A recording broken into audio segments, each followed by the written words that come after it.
honoring Martin Luther King Jr.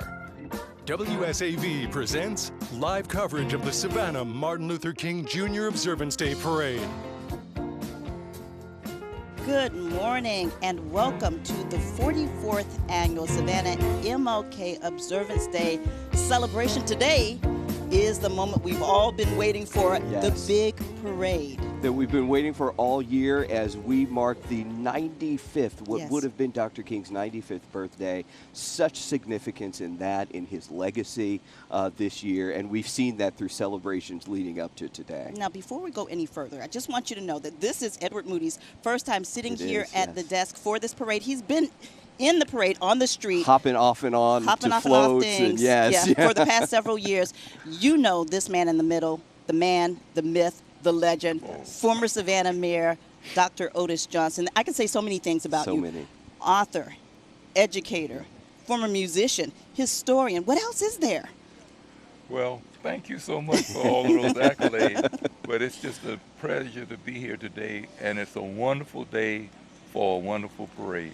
Dr. Johnson, I want to just say it's an honor for me to be able to sit here with you, and Kim with you as well, on my first time here in this position for the parade. So I want to hear more about you being a musician. We'll get to that later. We'll get to that when those bands come up. But let me just tell you, often when we say you're going to learn today, it's not a good thing. But today, you will in fact learn listening to this man explain, because he was here when all of this was happening during the Civil Rights Movement. You're considered one of the foot soldiers here in Savannah, and we'll talk about that more in just a bit. But we have someone else on the street. It's kind of like you flip-flop positions. We flip-flopped a little bit this year, News 3's Ben Katko is out on the street this morning. Good morning, Ben.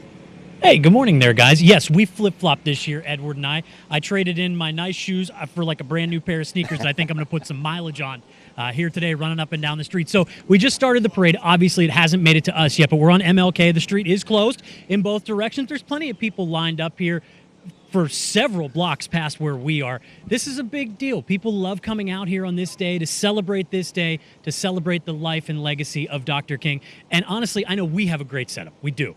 But I think it's these people over here that really have it.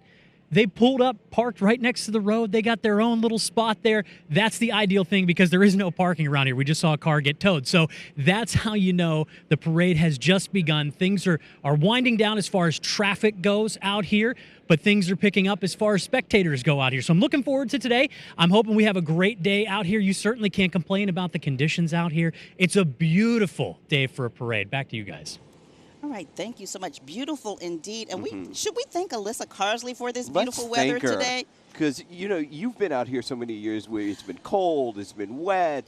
Both at the same time. Both at the same time. Yes. One year it got so bad that it was raining so hard we had to actually stop our broadcast because it was just that bad. Raining and freezing. Today, though, seems mild. It does seem mild. We want to thank Alyssa and the whole Storm Team 3 team for today's weather, everybody.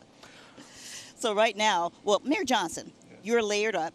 You're ready for the weather, because right now, it's in the 50s? Are we in the 50s? Yeah. It feels a lot better than it normally is. I'm pretty sure some of those layers will come off as the day progresses. I'm ready. Are you ready? I already took some layers off. Yeah, I had a sweater on. You did. You did. Okay, so I was guesstimating about the forecast and the temperature right now. We have an expert who can tell us all about it. Storm Team 3 meteorologist Alyssa Carsley. Good morning. Hey, good morning, Kim. Kim, you've been asking me for over a week to make sure the weather is beautiful for this MLK Day, and I delivered. I made sure to get all the severe weather out of there. Last week, we had a few clouds. This morning, it started a bit on the cold side. We started off with temperatures in the 30s. Now we're back up into the 50s. And this MLK Day is one of the more mild ones we've had over the last couple of years. Our high today is 66 degrees. Comparing it back to 2019, we were back in the 40s. So it's a mild day, and we're keeping high pressure in control. We're seeing clouds moving in and out, peaks of sunshine. So make sure if you are coming downtown to enjoy the parade today, grab your sunglasses, but you also might want to stand on where the sunshine is to help give you the extra boost of warmth. throughout this morning. Now, as we head into the next couple of hours, as you're out enjoying the parade, we'll watch for temperatures to gradually work their way back up from the 50s now into the low to mid 60s. So it's comfortable out here. It's still cool, and we'll watch for the cooler weather to stick around. Now, your high temperatures throughout the next couple of hours, again, getting back into the mid 60s. A mild, comfortable parade for us to enjoy for today, and the next chance of rain doesn't move in until later on tonight. Kim, Edward. All right, Alyssa, thank you. Listen, she wasn't hesitant about taking all the credit for today's nice weather. Not at all. I don't blame her. Not at all. Thank It's you. beautiful. All right, Alyssa, thank you so much. So we are, of course, here today on the national holiday for Dr. King, but we want to talk about another tribute to Dr. King.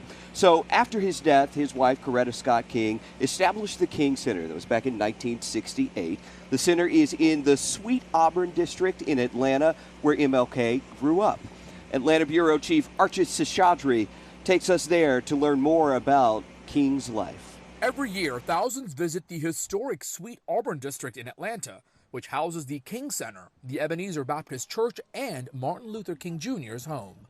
This is Martin Luther King Jr.'s home in the Sweet Auburn district of Atlanta. Back in December, the home is going under renovations for the next 2 years. Crews will be fixing the flooring, the lift system, the fire suppression system, but that certainly is not stopping people from coming in and taking a look at the home to get a piece of history. On Monday, the civil rights icon would have turned 95 on his actual birthday. I have a dream. When I think about him, I think about courageousness.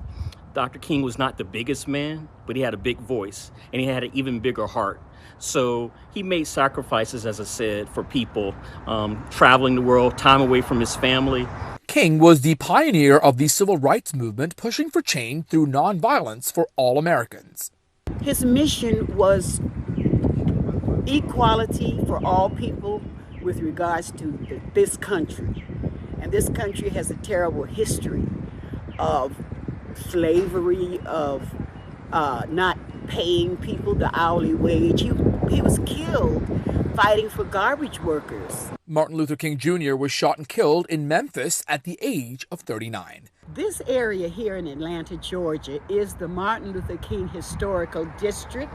It's where his body lies, as well as his wife, Coretta. King pushed to end segregation laws and racial injustice, bringing light to the plight many African Americans faced in the 1960s. There's been stages. Of course, we can go in restaurants now, we can go into theaters. That kind of segregation is no longer here thanks to the civil rights movement. One thing I'm always conscious of is that I would not have the opportunities that I have without the sacrifice of Dr. King and many of the other civil rights leaders.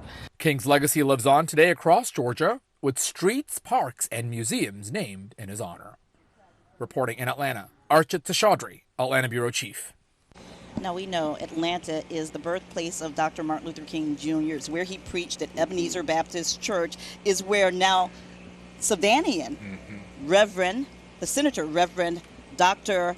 Raphael Warnock is at the helm of that church. So it has close ties to our area. But there's another church here in town that has close ties to Dr. King. It's one of many. Onto a story of another piece of history hidden in plain sight. It's no secret that Dr. Martin Luther King Jr. visited Savannah on a number of occasions. He even called it one of the most desegregated cities in the South. But that's not to say, and Mayor Johnson, you know, that Savannah did not have its problems. There were marches and protests and sit-ins and wait-ins, mass incarcerations, and yes, even violence against those who dared to create change.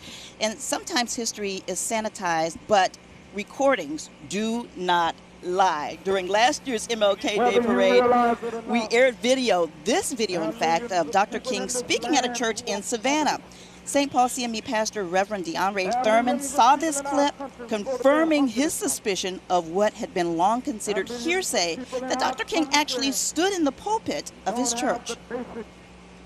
We, through the hard work of WSAV, found information and were visual proof that Dr. King actually stood in the pulpit here at St. Paul in 1964 as a part of the SCLC's 8th convention held in Savannah, and gave a rousing speech to a capacity, more than capacity crowd, people outside of the church as well as inside of the church. It was a phenomenal event, and we were so excited to be able to actually prove that now visually. It's just wonderful. It is wonderful. And we'll hear more about St. Paul CME Church this year during February, during our Black History Month special.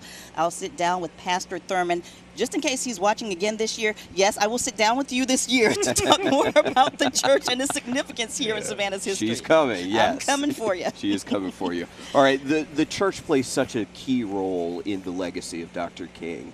And yesterday, community members gathered for a memorial worship service to honor the civil rights icon. They were at a local church. It took place at Savannah's historic St. Philip's Monumental AME Church, a landmark of the city since the late 1800s, everybody. And WSAV's Tyler Carmona was there.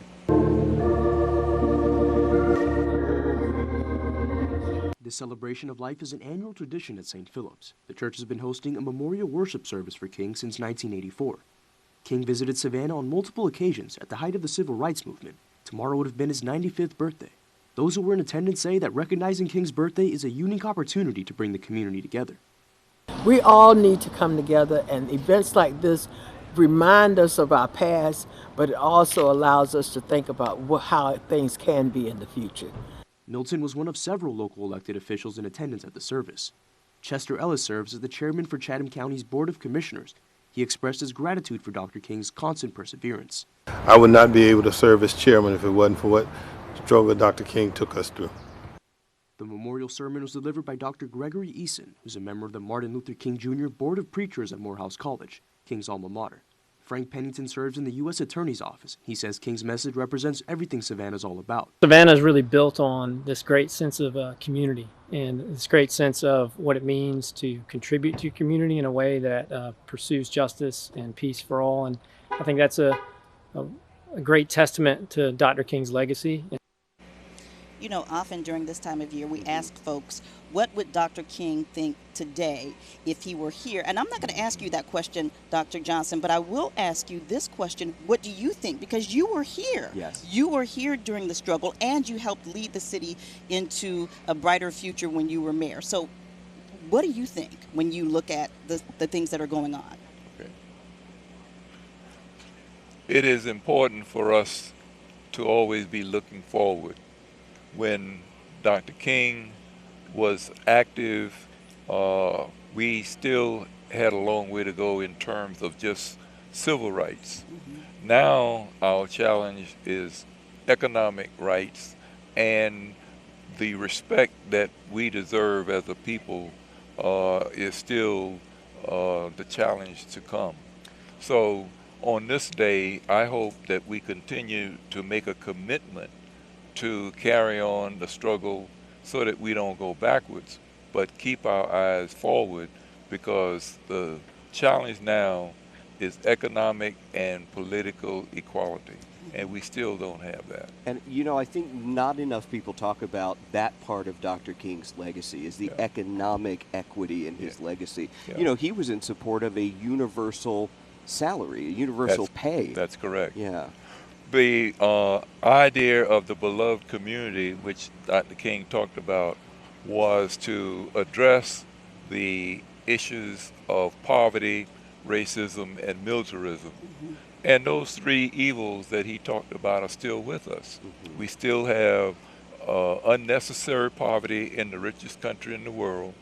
We still have racism where people are banning books and trying to cut back on diversity, equity, and inclusion. And we are in 2 wars now, almost in a third. So all of the things that Dr. King talked about during his short life, we're still facing, and that's why I'm saying that we've got to look at what he was for and keep pressing on. Okay. Now, we're going to talk more with Dr. Johnson throughout our parade coverage today, but right now we want to tell you where we are. We are where we have been for the past few years. Yes. We're in the parking lot of the Ralph Mark Gilbert Civil Rights Museum, a place that documents much of the history of Savannah's civil rights movement. You won't find many pictures of Dr. King in there, but you will find our local heroes and sheroes inside. And News 3's Ben Katko is on the corner in front of the Ralph Mark Gilbert Civil Rights Museum with the executive director, Vonette Goodwalker. Hey, yeah, Ben. we are. Hey, guys. We are street side here on MLK out front of the Civil Rights Museum here in downtown Savannah. They have been a wonderfully gracious host for us for the last couple of years for this parade, letting us have a little piece of the land next to them here to set up so we could bring this parade to the city live. We do want to catch up with Vonette this morning because this is a huge day. Today is a wonderful day to celebrate, but there's more to celebrate here. Vonette, good morning. What we're celebrating today at the Ralph Mark Gilbert is Miss Mercedes Wright Arnold. She's an amazing icon for us. We celebrate her every day here with our video, with our panels for our heroes and sheroes. And she is my personal shero because during the pandemic, when I started to go through the collection and make the stories that we have in here in our new exhibits, she was my right-hand person. So we're so excited to welcome her back to Savannah officially as one of those soldiers in the Civil Rights Museum. So the museum today, at least for the time being, through the parade, is closed. What are the plans for the rest of the day? Well, for the rest of the day, we're going to continue to celebrate at other activities around town. But that will be open on Thursday. We come back. Yes. And then you would have a chance to come in and see this wonderful piece of artwork from Panhandle Slim. Yes. By the way, I called him about 5 days ago, and it was ready in 2.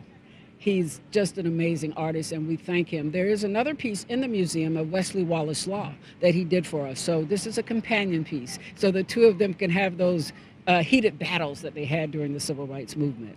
We're so proud of her. This painting actually is a quote from the last moment of our video that we show every day, and people are just in awe of it. So we wanted to share it with everyone in Savannah today. This is the unveiling. We got a chance to see her and honor her last night at the memorial service at St. Philip Monumental. And I actually showed her a photograph of it, and she was real excited. So when she comes by in the parade, I'm going to be standing with my sign, and hopefully she'll get a chance to see it too. Vonette, thank you for having us again this year. We certainly appreciate the hospitality and the love that you guys show us here every year on this day. We'll be down here live for the rest of the morning throughout the parade as it begins to inch closer, and it goes right in front of the Civil Rights Museum here. Feel free to stop on by later this week to get a look at this piece of art that's inside and everything else as well. It's one of those, I don't know if you can see it all in a day kind of thing, so come back as often as you can. Let me send it back over to you guys, and we'll keep this parade moving. Listen, every time you walk through the museum, you learn something new. And Ben mentioned that the parade will eventually pass where we are right now, but it starts on the opposite end of town at East Broad and Liberty Streets, goes to Broughton Street, makes its way down MLK, and disbands on Anderson Street by the EOA, a route that was reversed because several years ago we started on this here end, and then wound up we there. ended up there. It's quite a trek. I mean, that's a good long, but there's so many floats in this parade, so many entrants. Yes, nearly 300. We were at 279 this year, which, by the way, is not the highest number that we've ever had. You know, we've seen it more than 300, close to 400 entries in the parade. It's unbelievable that everyone wants to be in this parade, and the interesting thing about it is that it generates such good feelings among the people in our community. And when you look at the parade, you have a sprinkling of everybody representing everybody in the city and in the county and in the surrounding areas. So it's an important event in our community. And that really is the purpose, because we don't want to just preach to the choir. Oh, no. This is supposed to be a day for everyone to come together. Of all political backgrounds, all races, and you do, Dr. Johnson, you see that throughout the parade, and even people who come just to watch the parade. Just to watch it. Yes. It's a happening. It is a It is a happening. Yes, it is. You know what else it is? It brings people from all across the country here. I saw that we have an entry from a band in Baltimore that will be here. Yes. A band from Atlanta will Yeah. be here. And people actually, it's become a tradition. They come back home or they visit Savannah for this parade in particular. It's wonderful. It's one of the few expressions of unity in our community, and that is why I think it attracts so many people. An expression of unity. Yes. I'm going to remember that. And Remember use that. Write that That's down. Great. I'm Listen, gonna write, you're going to be busy. You're going to write a lot of things down that he says An throughout the day. expression of unity. That's really good. All right, so did we take a live look? No, at we the haven't start of the taken a parade? live look yet. We did. Oh, we already did. Well, yeah. see, we were wondering because just in case the audience doesn't know, we can't see because we're not on that part of town. Yeah. But the parade has already kicked off. It started at 10. Should get here in the next 10, 15 minutes, and we have moving down Broughton right now. Yep, we have another live look. They're moving down Broughton Street. But you know, last night they were talking about the people coming together, and Vonette mentioned that they honored Mercedes Wright Arnold during the memorial service, something that they hold every year. You know Mrs. Wright Arnold from the struggle. Oh, absolutely. And she's one of those unsung heroes because she was very, very important in the success of the boycott that we had from 1990 until almost the end of 91, where the shops on Broughton Street were boycotted because they would not hire black people as clerks and workers in the store, with the exception of menial things. And also, in some of them, we couldn't try on the goods that we wanted to buy. And so we said, well, you know, this is an insult and we're not going to take it, spending our money in places that didn't respect us. And she was a major part of that, along with Curtis V. Cooper and a lot of other folk who rallied into the leadership positions to make that a success. So you meant 1960 to 1961? Yes. Okay, yes, you said 1990. I was like, wait a minute. Was I here? No, we didn't have to work that long to get to no, I'm sorry. And of course, 1963 you called a watershed year. Oh, yeah. 1963 was a watershed year for this country and especially for Savannah, because that was the height of the civil rights struggle in Savannah.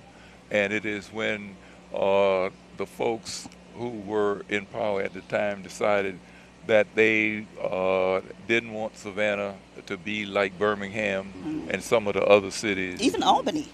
Albany is a sad, sad commentary. And also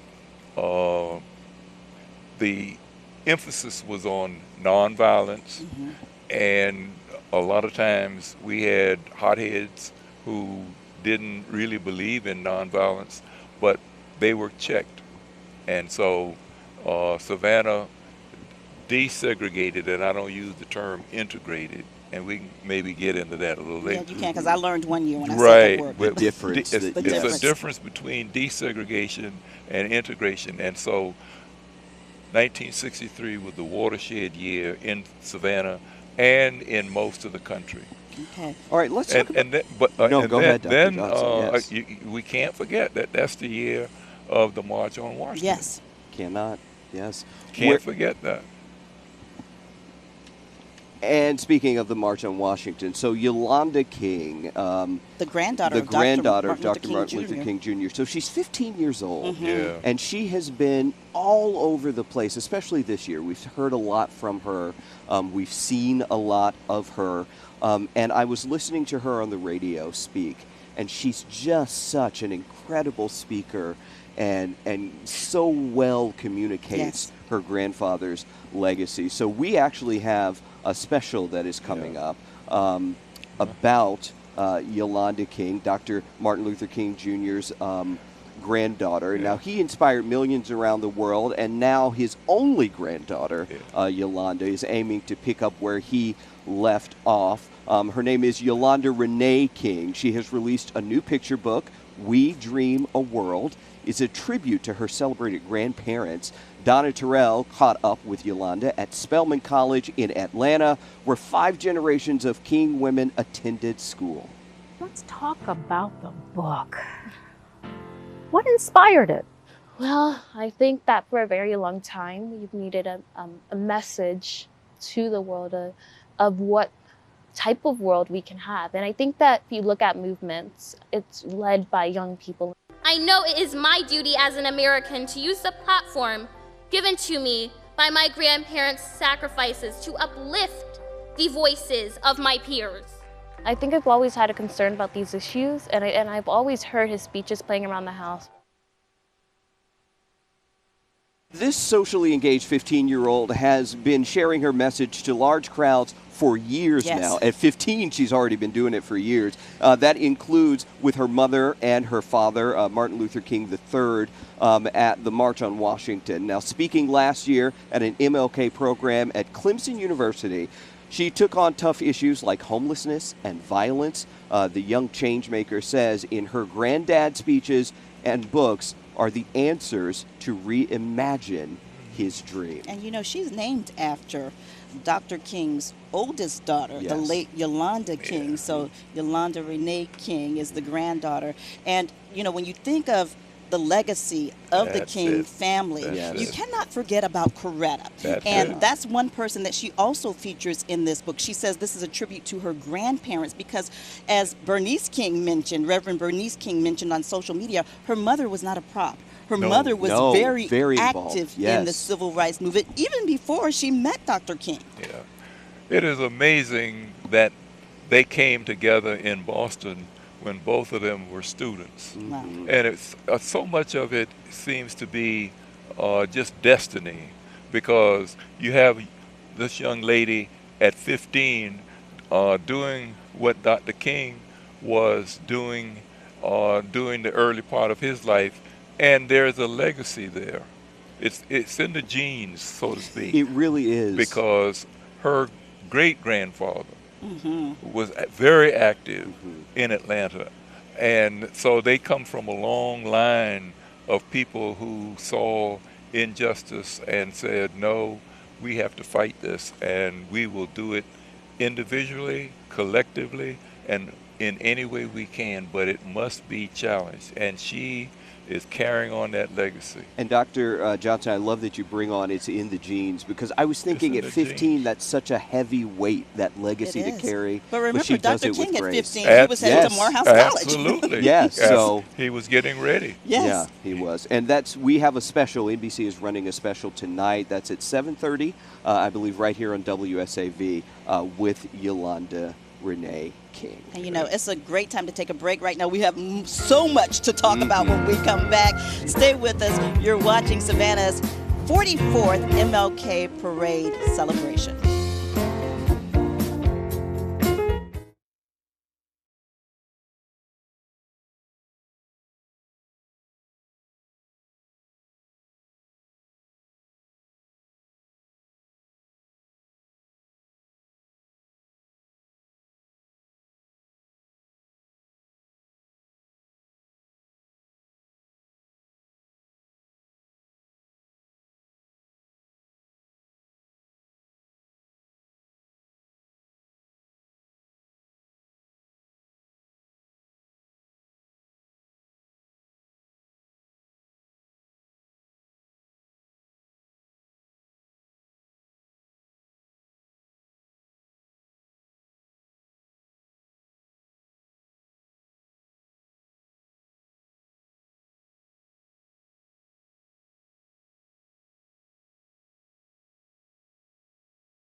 is In the inspiring words of Reverend Dr. Martin Luther King Jr., everybody can be great because anybody can serve.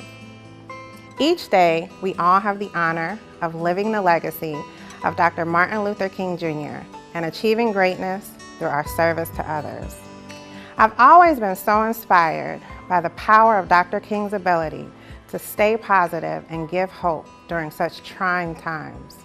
We can see the same resilience and strength in the families within our community who face constant economic challenges that hold the power to crush their dreams or remove hope. As we honor Dr. King's legacy, it is my prayer that we all provide the type of service to others that inspires hope despite adversity. By doing so, we now have the honor of inspiring others to dream big, work hard, and leave a lasting legacy for their families.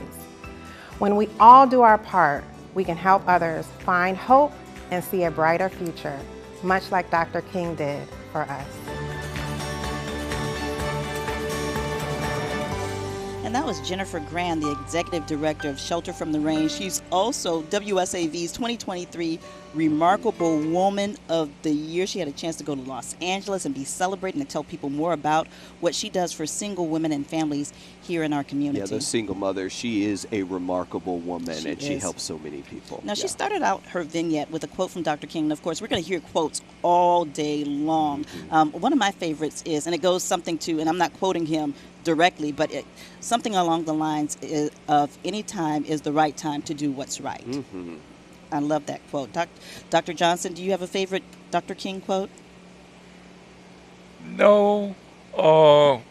There is a long quote that says that the hardest thing to do is to do the right thing. And I'm not quoting him directly. Yes. But the hardest thing to do is to do the right thing. And the other one that I like is that people do not appreciate visionaries. And Dr. King, when he crafted his beloved community after the Montgomery boycott, and after that I Have a Dream speech, he was always talking about what could, should, and ought to be. And at the end of his life, he was really not appreciated when he started talking about economic injustice and the war in Vietnam. Oh, he was vilified by everybody, from the rooftops to the grassroots. And that's the thing, because now he's revered. Back then he was reviled. We forget that that is part of his legacy. He was reviled. Yeah, he was reviled back then. And we have to, we have to remember that toward the end of his life, it was depressing to him, and there are stories about the fact that he was really suffering from bouts of depression because all of the work that he'd done, nobody was really valuing that, because he had come up against the establishment, especially that speech at the Riverside Church in New York where he talked about the war. People did not always like him challenging people to do the right thing. They did not always. They did not. We want to run through some events real quick as the parade gets started down Broaden Street. We want to run through some events that are coming up as we continue to celebrate his legacy. So after the parade, you are invited to head over to the Unitarian Universalist Church for the We Are One Jazz Concert. It will feature jazz vocalist Huxley Scott and music embracing Dr. King's message of unity, support, and acceptance. It's free and open to everyone. The concert starts at 2 p.m. And you know, the good thing about Savannah's celebration is not limited to the parade. This is a year-long celebration of Dr. King's life. So later on, we will have the Dr. King, the Savannah Martin Luther King Jr. Observance Day Association will present their annual Gospel Festival. This year's edition is at Connors Temple Baptist Church, and we have a story about that later on during the parade. This is where it all started, in that church with Reverend Benny Mitchell and several other people. And another city tradition, the Savannah MLK Brunch. the annual networking event, which honors Dr. King by bringing together people from all walks of life in the spirit of what he stood for. The MLK Business and Community Unity Brunch takes place at the Marriott Riverfront on Saturday, March 9th, so mark your calendars. And tickets can be purchased through the Savannah MLK Observance Day Association. I know you have emceed that event. Yes. I got to do it one year. So many people show up. It's an incredible event. And remember, everybody, you can find out about these and many other local events to honor MLK on our website. We've put them all in one place for you, so they're easy to find. Just go to wsav.com/MLK. Okay, so before we get to Savannah's parade, which we can hear coming down the street, on Saturday, the Tybee MLK Human Rights Program hosted its parade in place on the Tybee Post Theater grounds. News 3's Nakaya Harris was there to capture the act of bringing the entire community together. And we honor Dr. King for his humanitarian rights, his equality, and his understanding that we are all one community and there's only one race, and that's the human race. Those are the words of Julia Pierce, co-founder and provost of Tybee MLK Human Rights Program. It's the program's 11th year celebrating Martin Luther King and being a part of the Tybee community. This is where the parade is going to start. And then at 3 o'clock, the parade parades right inside this building here because we have a program. This is called Parade in Place. For the past 10 years, we've been doing one that we proceeded down the road. But we have linked with the one in Savannah. Chatham County Superior Court Judge Tammy Stokes was this year's Grand Marshal, leading the group to a recognition ceremony. We are going to cover people who have made our community a difference. We're going to honor Walter Parker, who was mayor of Tybee for 16 years. We're going to give him an award posthumously because he died last September. And we have a young man who just exudes community. His name is Jeremy Altman, and he will be here to receive the community horizon. To Pierce, celebrating Martin Luther King's birthday brings the community together from all walks of life. And be thankful that we live in a country where we can all come together over something, and we can come together over this. Yes. Nakaya Harris, WSAV News 3, on your side. And there have been so many events building up to today, the celebration of Dr. King's 95th birthday. Yes. And not just in the Coastal Empire, but in the Low Country as well. We're going to get to some of those. But this past Friday, Georgia Southern University hosted a celebration breakfast to highlight Dr. King's work. Dr. Terrell Strayhorn of Virginia Union University was the featured speaker there. He shared ways we can implement some of King's peaceful principles into our daily lives, starting with remembering that we are all humans who need a bit of grace. Let's say that again. We are all humans who need a bit of grace. Yes. And face the uncomfortable truth that lies before us. And that uncomfortable truth is this: we have come a long way. There's enormous progress that should be celebrated in this country.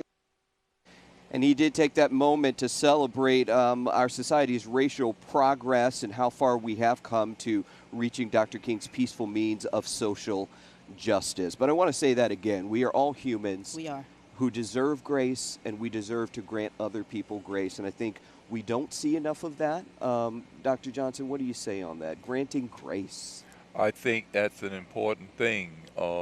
When I hear the word grace now, I always have to have a flashback with our president when he was speaking in Charleston, when he talked about amazing grace and the fact that we need grace.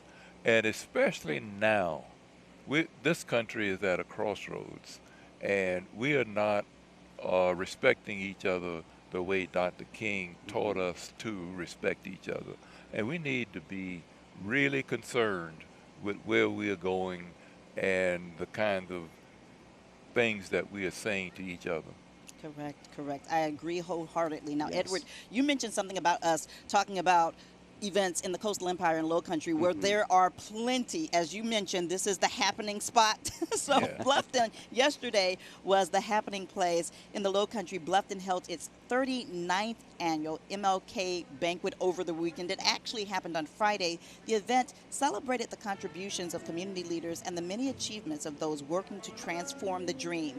Marilyn Harris, the executive director of the Beaufort Chamber of Commerce, was the keynote speaker and encouraged continuing the work while united in faith. It's important because so many people are waiting for someone else to, you know, eradicate all of the issues plaguing our communities, and everyone's looking for someone to be the leader. But the reality is Dr. King kind of set the tone. We don't need to wait for a leader. Like, we are those individuals. And so if one person could ignite a fire around the world almost 60 years later that's still shining just as bright as ever, why can't we all step up to do the same thing? Like, we are the ones we're waiting for. We are the ones we are waiting for. More than 60 years after Dr. King's death, 65 years to be exact. Now, the event celebrated the contributions of many community leaders. The Low Country will see a lot of other events over the course of the MLK holiday. The city of Bluffton will hold its MLK Parade today. That's at 2 o'clock. The route will go from Pritchard Street through Old Town Bluffton. And then before the Bluffton MLK Parade, there will be a memorial program and youth day at the May River Theater starting at 12 p.m. And then over on Hilton Head Island, everybody, the city of Hilton Head's MLK Parade is underway right now as we speak. The MLK Parade begins and ends at Hilton Head High School. And after the parade, an MLK memorial program takes place in the Seahawk Cultural Center at Hilton Head High School, followed by a fellowship luncheon in the cafeteria at 12:30 this afternoon. And of course, you can find out all about these and many other local events to honor Dr. King on our website. We put them all in one place to make it easier for you. Just go to wsav.com/MLK. Now, you know something that we haven't mentioned, but that we will see throughout this parade today and throughout this year's celebration is the 2024 theme. Yes. And that theme was written by Jeremiah Barrett, a student at New Hampstead K-8. This year's theme is Dr. King's legacy: peace, liberty, and justice. Peace, liberty, and justice. Powerful. Yeah. Powerful. Yeah. And from a young person. That's why I always have hope, because young people seem to be idealistic, and if we can keep the idealism abreast and alive, then maybe we can make the changes we need and must make to make our society better. Because there's a lot to be discouraged by, but you say no, keep that idealism, optimism alive. Yeah. It's important to keep the optimism alive, because if we, submit to pessimism, then we don't do the work that we need to do to make the changes. But if we believe that there is a better way and there can be a better way, then we're willing to put the time and effort in. All right, keep reminding people of that, Dr. Johnson. Thank you for that. Now, you know, earlier in the broadcast, we talked about Miss Mercedes. And it is Mercedes, not Mercedes. Not Mercedes, Mercedes. Mercedes yes. Wright Arnold being one of the co-marshals of this year's parade. Every year, the MLK Observance Day Association names parade marshals to lead the event, and they present them with a sash to wear on the day. Yes. Miss Mercedes Wright Arnold known as the sweetheart of Savannah's civil rights movement, and legendary basketball coach Ronald Booker are this year's co-marshals. They are being recognized for their contributions to the community. Last year, the city of Savannah held an honorary street designation for Coach Booker, and it's called Coach Ronald Booker Way, which sits near Hopkins Street and Victory Drive, right near Beach High School, your alma mater. Yeah. We'll talk about that school in a minute. All but right. from wait-ins at Tybee to lunch counters and sit-ins, they did it all. And you can see the police escorts coming down the street. That means the parade is not far away. It is approaching very quickly, everybody. So we want to take a break real quick. We'll come back. We're going to show you where the parade is and tell you much more about this incredible day.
Each year on the third Monday of January, we observe Martin Luther King Jr. Day and reflect on the work that still needs to be done for racial equality. Dr. King was a powerful civil rights leader, best known for his work on racial equality and ending racial segregation in the United States. His life and achievements are celebrated on this day. This January 15th, Dr. King would have celebrated his 95th birthday. Also, on January 15th, make the holiday more than just a day off and take time to reflect and act on civil rights issues across the globe.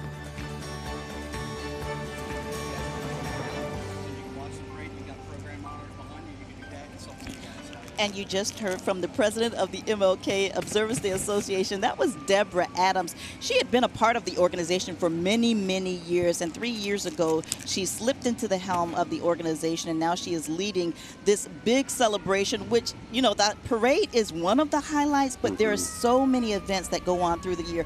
We're taking a look right now because the parade has actually come up to us right now. The 3rd Infantry Division, their color guard, nicknamed the Rock of Marne, that's who you're seeing right now, is a combined arms division of the United States Army based at Fort Stewart.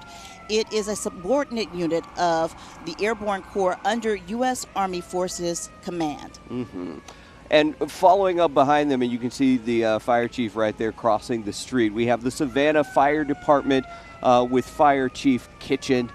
City Manager Joseph Melder appointed LZ Kitchen as Savannah Fire Chief. He served as the interim fire chief since July 2nd of 2022, eventually being appointed the official chief of the fire department. There he is waving at the crowd, the fire department making their way down MLK Boulevard today. This parade is in full swing now, Kim. Oh, it is in full swing, and we can expect close to 300 entries in this year's parade. You know, last year we were sort of back outside, but this year we're back outside. So we have so many participants this year, and you'll see just the number of people, the crowd get thicker as you head south on MLK Boulevard, appropriately named after Dr. King. You know, Dr. Johnson, you knew when West Broad Street was the main drag. And Absolutely. Then we want to talk about that, just a little bit about the naming of the street itself, because you played a vital role in that. Yeah, and we're right where the bypass comes off of I-16, which led to the destruction of a viable economic base for the African American community. And you mentioned this bypass that's right behind us. That is the Earl T. Shinholster bypass, named after Earl T. Shinholster, a Savannian. When you talk about the Shinholster family, that's a name that is synonymous with civil rights here in our city. Absolutely. And again, we talk about legacy, and that legacy is still being carried on by his siblings, his brothers and sisters. Yes. And so they now have the Earl T. Shinholster Leadership Academy. And I know I'm not saying the right name, but they're carrying on that legacy that Earl and his brothers and sisters continue on to this day. And of course you have Richard Shinholster's business right here down the street, Right. Diaspora. That's right. And he was the vice president of the local chapter of the NAACP. You can't forget about George Shinholster, who actually sat in the seat where you're sitting in on several occasions to commentate for this parade. And when we talk about this seat, I mean, there are several people whose names we have to mention. The late Sage Brown, who was a big part of the civil rights movement. As I mentioned, George Shinholster, Richard Shinholster, the Reverend Benny R. Mitchell III, who really helped organize this entire event. He was the one who started with a number of women from Connors Temple Baptist Church, which is right down the street. That's correct. We have to always lift up his name when we have this parade and this celebration. And so a little bit of trivia for you. Sure. We mentioned that Reverend Mitchell actually commentated this parade for many years, but before he was here, Lester Leck White, a community icon in Savannah, a radio icon, he sat in the chair. So many people have sat where you're sitting, and we're so grateful to have you here and to have had you here for several years. Well, I'm quite honored to be sitting here and I follow a number of outstanding people who could add color to this great event. And you know, we talk about sitting here, so we're on really the popular part of this parade. We talked in planning for the parade about where people set up their chairs every year. We see some of the same families who come out. And right here along MLK Boulevard is where you see just that huge influx of people, really right in front of the museum, the Civil Rights Museum, and just past it, with people who just want to get a look and be a part of this legacy celebration. For a lot of people, this is, as you mentioned, a tradition. I remember coming downtown with my grandmother and my aunt to watch the parade because we had to be a part of what was going on. And of course, the legacy of Dr. King, we want our children to know who Dr. King was, and we don't want his dream to die. No, it's so important because we have a lot of work still undone. And you know, like I keep saying, you know, the older we get, the more we have to rely on the youth to carry on, because the youth keeps the energy involved, and there are so many of us now just almost burned out. So we've got to replenish the commitment through our young people. And as you were saying, we see such a cross-section of the community in this parade. We're seeing the Chatham County Sheriff's Office go by right now. And Chief Wilcher, we just saw him. Oh, yeah. Car. Gave a nice wave. The Savannah Police Department coming up behind them as well, and several marching units in today's parade. We're going to see people from the city of Savannah, city aldermen, and city representatives. We're going to check in right now with Ben Kako, who I'm sure has someone to talk to right now. Good morning, Ben. Well, I'm working on it right now. I can't hear anything. But we're out here still having a great day. This is the very beginning of the parade. As you see, you saw some of the police departments, fire departments coming through here. This is the very beginning. Everybody's out here having a wonderful time. Here's some of the members of Savannah City Council as they come by. I'm going to try to grab one of them so I don't get my foot run over. Let me be careful here. Good morning, everybody. How are we enjoying the day? Good morning. It's just beautiful. There are so many people out today. Yes. I mean, there's a number of so many people. The weather is just beautiful today, and we are enjoying MLK celebration today. It is absolutely wonderful. We're glad to see so many people from out of town who are here with us at the parade. Hey, so it's a great day, y'all. It is a great day out here. Y'all have fun today. It is a great day out here to enjoy a parade, one, but for the cause and the reason that we're out here. You can't complain about a day like today. The streets are lined up and down MLK here. We're just getting the fun started out here. So let me send it back over to you guys. We'll catch up here eventually. All right, thank you, know Ben. what? Yeah. Right now we're watching the Chatham County Board of Commissioners. Their trolley just passed by. Yeah. And when Ben was talking to members of City Council, did I see former mayor and current state representative Edna Jackson on the trolley? You certainly did. Yeah. She hitched a ride. She hitched a ride. And you also saw newly elected, she got her seat back, Carol Bell, Yes. at large. Yes. So the new member of the council, who's not so new, Chatham County Youth Commission going by us in front of us. Yes, Chatham County Youth Commission, founded, of course, by Dr. Priscilla Thomas. The executive director is our mayor, Van Johnson. And we want to mention, because the city has already passed by, we want to mention the Savannah Youth Council. And that's an organization that you started when you were in office. Correct. Yeah. All right, we see the marching bands coming by. Kim, whose marching band is this? Do we see that? I'm not sure, but let's take a listen. Let's take a listen.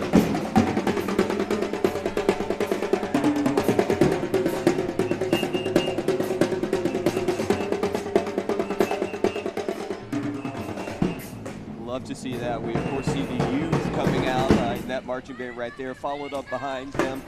David's Crab House there. It's celebrating its 32nd year, serving Savannah some of the finest seafood in the area. Those crab legs can't be beat out. Okay, so there they are. Yeah. But we just saw, and we are listening to the band, and they're actually called The Band. They were founded in June of 2011. The purpose of the band is to provide a structured recreational activity for the youth and young adults of Baltimore City. So they're from Baltimore, Maryland. We talked about... Is that the group? This yes, group. that's a group. From all over the country, people coming, and they're from Baltimore, Maryland, wanting to be a part of this. Like y'all said earlier, this is the place to be. This is the spot. And the young folks are really enjoying it. Let's listen to this percussion section.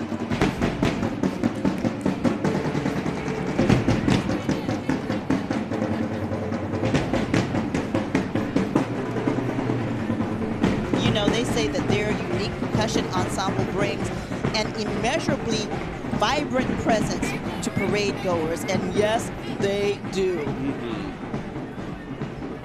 And they give their members the opportunity to experience exciting and educational activities. They do travel and community activism, and we love to see that. Hi, how are you? Happy MLK Day. Okay, Yes. so we just saw the Savannah Music Academy. That's their trolley. They're developing artistic success is their motto. All right. And the International Masons and the Order of Eastern Star, we see them, International Free and Accepted Modern Masons Incorporated, and the Order of Eastern Star, Faith, Hope, Charity.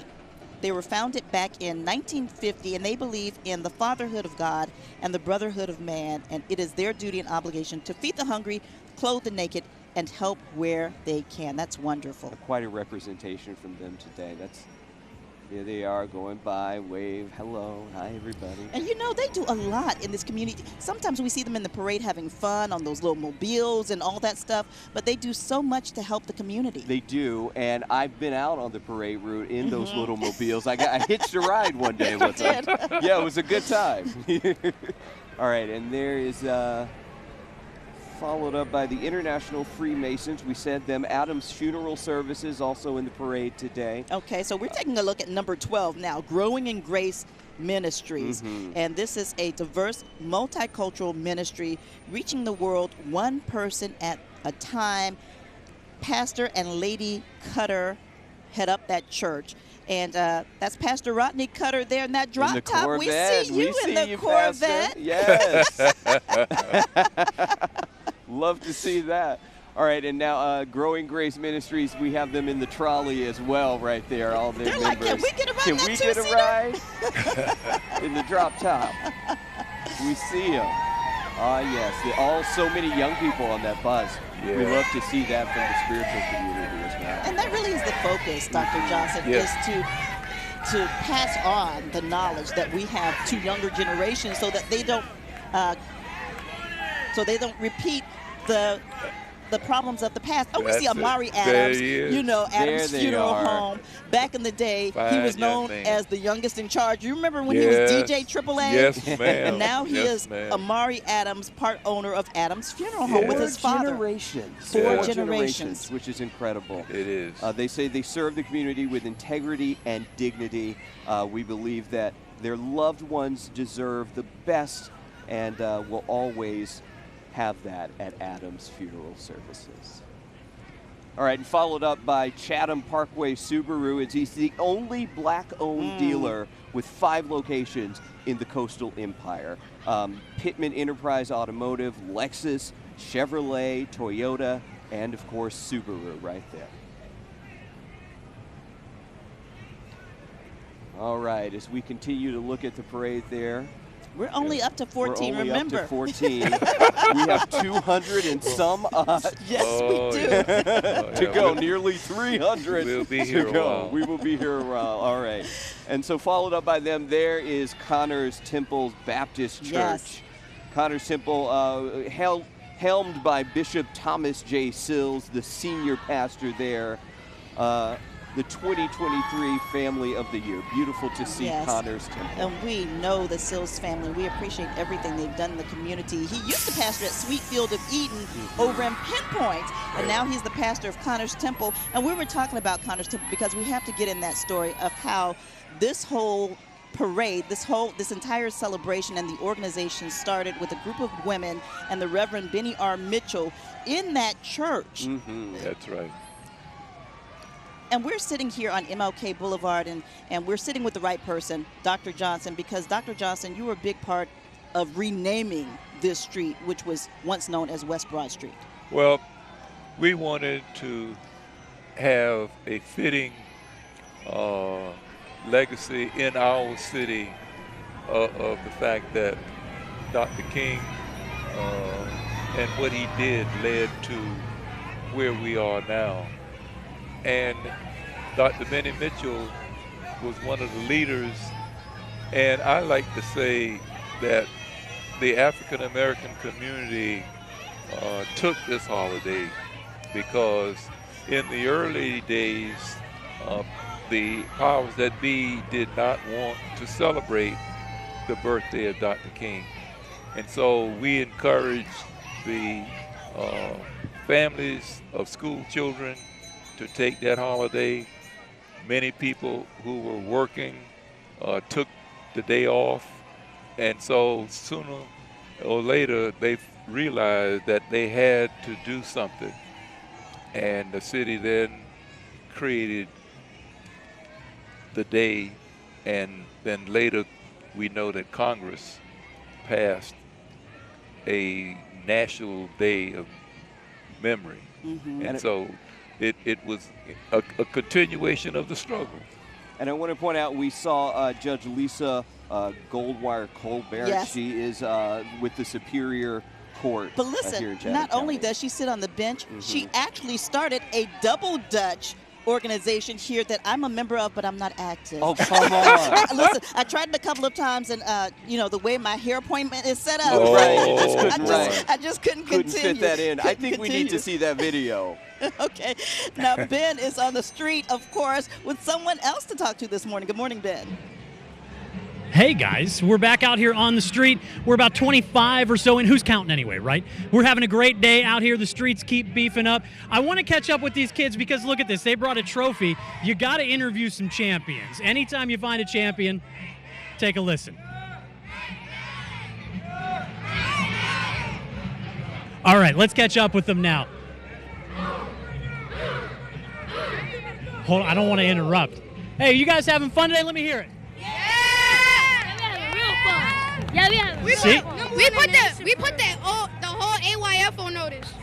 You guys brought a trophy today. That's pretty cool. Let me tell you. All right. Best football team and basketball team in the nation. You heard him. This is the best football and best basketball team in the nation. Go ahead, buddy. Someone tell the Steelers to run it back. We ready. Okay. All right. Well, you guys keep having fun today. We'll catch up with you all later. Let me jump in here and talk to some of the parents here. And this is the chairman. We got kind of mixed up here. Your trophy's up front. What's it like to have all these kids here be a part of this day? They're super excited. This is fantastic. We got our national champion teams out here. Kids along the way are seeing our kids and loving what they're seeing. Cheerleaders are making all kinds of noise. I see kids on the side of the street jumping, trying to run and grab a part in this parade. One of your kids just told me to put the NFL's running backs on notice. They're awfully confident. Ready. These guys are ready. That's what we build at the club, confidence in our kids. Well on their way to becoming productive citizens. We love that. Thank you for your time. Thank you so much. Hey, we're having fun out here. You saw it. If anybody's setting a tone today, it's these little guys, this football and basketball team that just came through. Let me send it back to you guys. We got to match that energy. Ben, no lies told there. Those young men, they really are the national champions. They are indeed. They have taken the football sport by storm just with these young people at Frank Callan Boys and Girls Club. And we'll talk about Frank Callan in just a moment. But right now, we're watching the cheerleaders from the Frank Callan Boys and Girls Club set it off. And they have been around for over 100 years, the Frank Callan Boys and Girls Club. Founded in the state of Georgia, the first Boys and Girls Club founded in the state. Love that. Frank look Callan. At him go, bringing the energy. Yes. Yeah. Frank Callan was an officer of the court, and he was responsible for juveniles, and he saw the need to organize something like this. Okay, so now we're taking a look, because we're kind of going in and out, Frank Callan Boys and Girls Club, but then we see the ILA, because we wanted to mention them as well, because we saw some of the retirees, we saw the float, we see the walkers. The ILA 1414 has been a sponsor of the Observance Day Association since it started. The International Longshoremen's Association, AFL-CIO, is the largest union of maritime workers in North America, representing upwards of 65,000 longshoremen on the Atlantic and Gulf Coast, Great Lakes, major U.S. rivers, Puerto Rico, and Eastern Canada. And have such a legacy of service in this community, the members of the ILA there. They really do. And I think that's not talked about enough, Dr. Johnson, how much they serve the community. There's no doubt about it. They are a major part of the economy of this community because loading and unloading those ships is a critical piece of Georgia's economy as well as our local economy. And we just don't know the history of the ILA like we should. Yes. Because they were called at one time stevedores, and they would physically take the goods on and off those ships, and it was a very dangerous job. But we have now one of the most celebrated unions in the country in terms of members of ILA. Yeah. And an economic driver in the African American community here, for sure. But right now, take a look at this whip, okay? They're setting it off. They really are. There's the president. Thank you, sir. Thank you, sir. Appreciate that. Hey, good. Yes, sir. All right. Oh, no, they really turned out for the parade today, ILA 1414. Oh, they always do. You can see it with the DJ here as they make their way down the parade route. Oh, yeah. Let's listen in.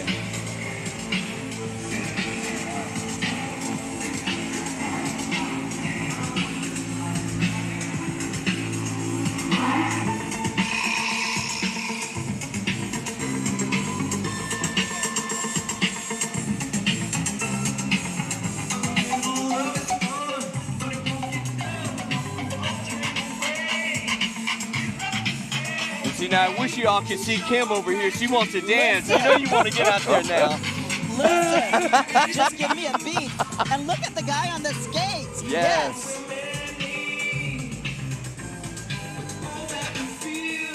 This guy. You know, we see a lot of trolleys in this parade and a lot of buses. And I think that that's where the people go when they're tired of walking. Yeah. This is a parade that has so much energy. So much energy. All right, as we see Judge Morse, Judge John Morse Jr., the longest continuous serving African American John Morse, elected official in Chatham County. He's been serving for 32 years. Yeah. There he is waving, and with his wife Debbie. I see her over there on the side. And you know, folks call him Judge Morse. We call him what?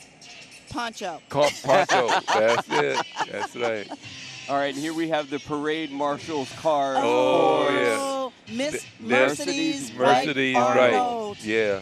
And she's stepping out of the car there. At 90 years young. Yeah. And I tell you, Kim, when you did the story about her last year, it was when I found out about her. Oh my She has been everywhere. Everyone She in the is civil rights everywhere. movement she met, yes. Listen, can I just get Ben Katko's microphone for a minute, because she's walking over here. She got out of the car. Listen, she got out of the car. Listen, here's our... Come over here. All right. Here. All right now. Mrs. Wright Arnold. Hello. Oh, yes, ma'am. Stop me now. Listen, she's whispering to me now that she heard that I'm married now. What's my husband's name? His name is Marcus. What? His name is Marcus who? Marcus Tucker. Mr. Marcus Tucker? Yes, ma'am. I want you to know you have one of Savannah's jewels. Oh, my goodness. Now, let me tell you, this is to be a partnership, not an ownership. Oh, no, here we go. Listen, you heard it from the Queen Jewel herself, Miss Mercedes Wright Arnold. Now, Miss Arnold, you are co-marshal of this year's parade. How does it feel? Now, listen, I tell you, I'm going to have to genuflect or something. This is an honor that I never dreamed of. Thank you, Savannah. Thank you. And while we're here, we've got to put this out there in the atmosphere? Because one of your dreams is to meet Senator Raphael Warnock. We've tried to contact his office several times. We've tried to petition for you to get him to meet you or just give you a phone call. Whose childhood home replaced the home that I was raised in on West Bolton Street, the colonial house of Miss Georgia Reed, my mother. But it had to be torn down because we had to make housing. Now, we hated that, okay? But they can do it again if they're going to give us a Raphael Warnock as our senator. Well, thank you All so right. much. Thank you. You have to catch up with your car now. We're going to have to make you walk. She is a living legend. Oh, she is a living legend. Thank you, Ben. And the parade stops for her, just so you know. It does. Everyone. The parade stops for her. Yeah, good. And then she put me on blast asking who my husband is. Wait a minute, Mrs. And it's a partnership, It is a partnership. Marcus did not know. Yes. Okay, here's our other Marshall. We have to talk about him, and that's Coach Booker. Coach Booker is another living legend here in Savannah. He certainly is. Give us a little background. Go ahead. Recently, you know, they named a street in his honor near Beach High School called Coach Ronald Booker Way. But for years, he was the ladies basketball coach over at Beach High School. That's right. With an outstanding record. Yeah, outstanding. For 34 years, he was the lead coach over there for the ladies. Yes, and an you know incredible what? legacy. Right now is a good time to take a break, and we'll be back with more of our coverage.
The Reverend Dr. Martin Luther King Jr. was a pioneer of justice who served well, led well, and lived well. He believed that the acquisition of equity in this country requires that one not be passive in the face of injustice, but that one garner a godly passion to stand on the side of right, no matter the cost. On April 16, 1963, he was arrested in Birmingham, Alabama for peacefully protesting segregation. It was from his jail cell there that he penned these words. So the question is not whether we will be extremists, but what kind of extremist will we be? Will we be extremists for hate or for love? Will we be extremists for the preservation of injustice or for the extension of justice? As we are faced with modern questions of equity for those who look, live, and love differently than we do, let us reflect on that question and choose wisely the path that leads to peace. that was Pastor Candace Hartnett. We know her from the LGBTQ community task force here in Savannah. Yes, throughout at Savannah. Mayor Van Johnson. So we just saw the National Association of Letter Carriers going by, some unsung heroes, I think, on a daily basis, for sure. Come rain and come shine, they're on the job. And we know the late W.W. Law was a mail carrier. Absolutely. All right, as we continue to look, and again, folks, beautiful weather that we have for this parade. So many people along the parade route, and we love to see that. All right, there is the southeastern Vines Royal Funeral Home. There they are. And we see the Vines family sitting there. Where's Frenchie? That's what I want to know. I think that's Frenchie in the fur. That has to be I Frenchie. wouldn't doubt it. I got to talk to Frenchie last year. That would be like Frenchie. Yes, and there's a lot of history behind Vines Royal Funeral Home because that's where Big Frenchie, before she passed away, she told me that Dr. King and his wife Coretta stayed there when they came to Savannah. Yeah. And they're one of the oldest African-American businesses in the state of Georgia. Yes. Continually running, passing it down from family member to family member. All right, so we've been talking a lot about the youth. Here they are again in the One Spirit Dance Academy float. You can find them on Waters Avenue. Let's just take a listen real quick.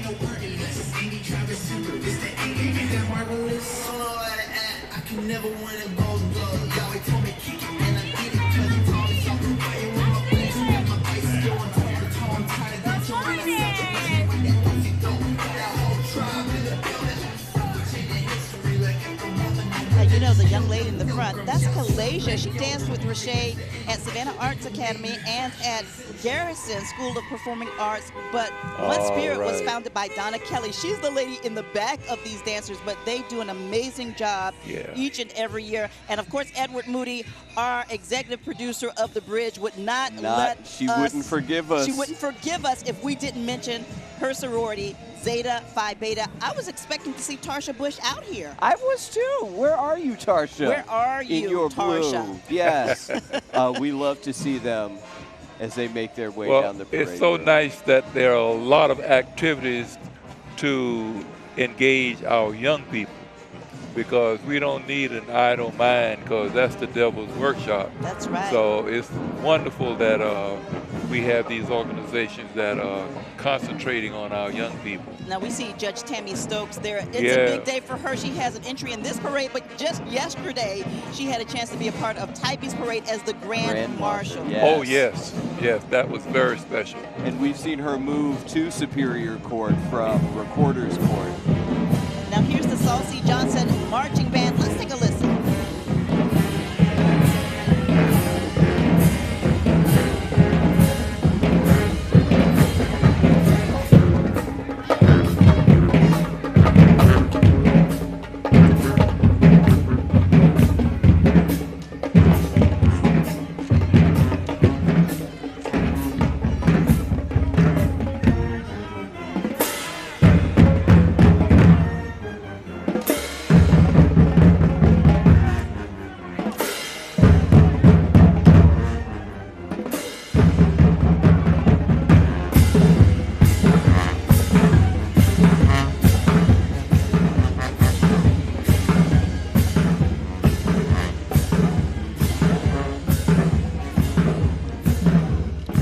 Symphony of Soul Marching Band as they go by. And they're headed by Kenyatta Tucker, who is now officially my nephew, because that's Marcus's nephew. Married into the family. Married into the family. Love that. I think you are related to, or just know through school, everyone in Savannah, Kim Gusman. I think so.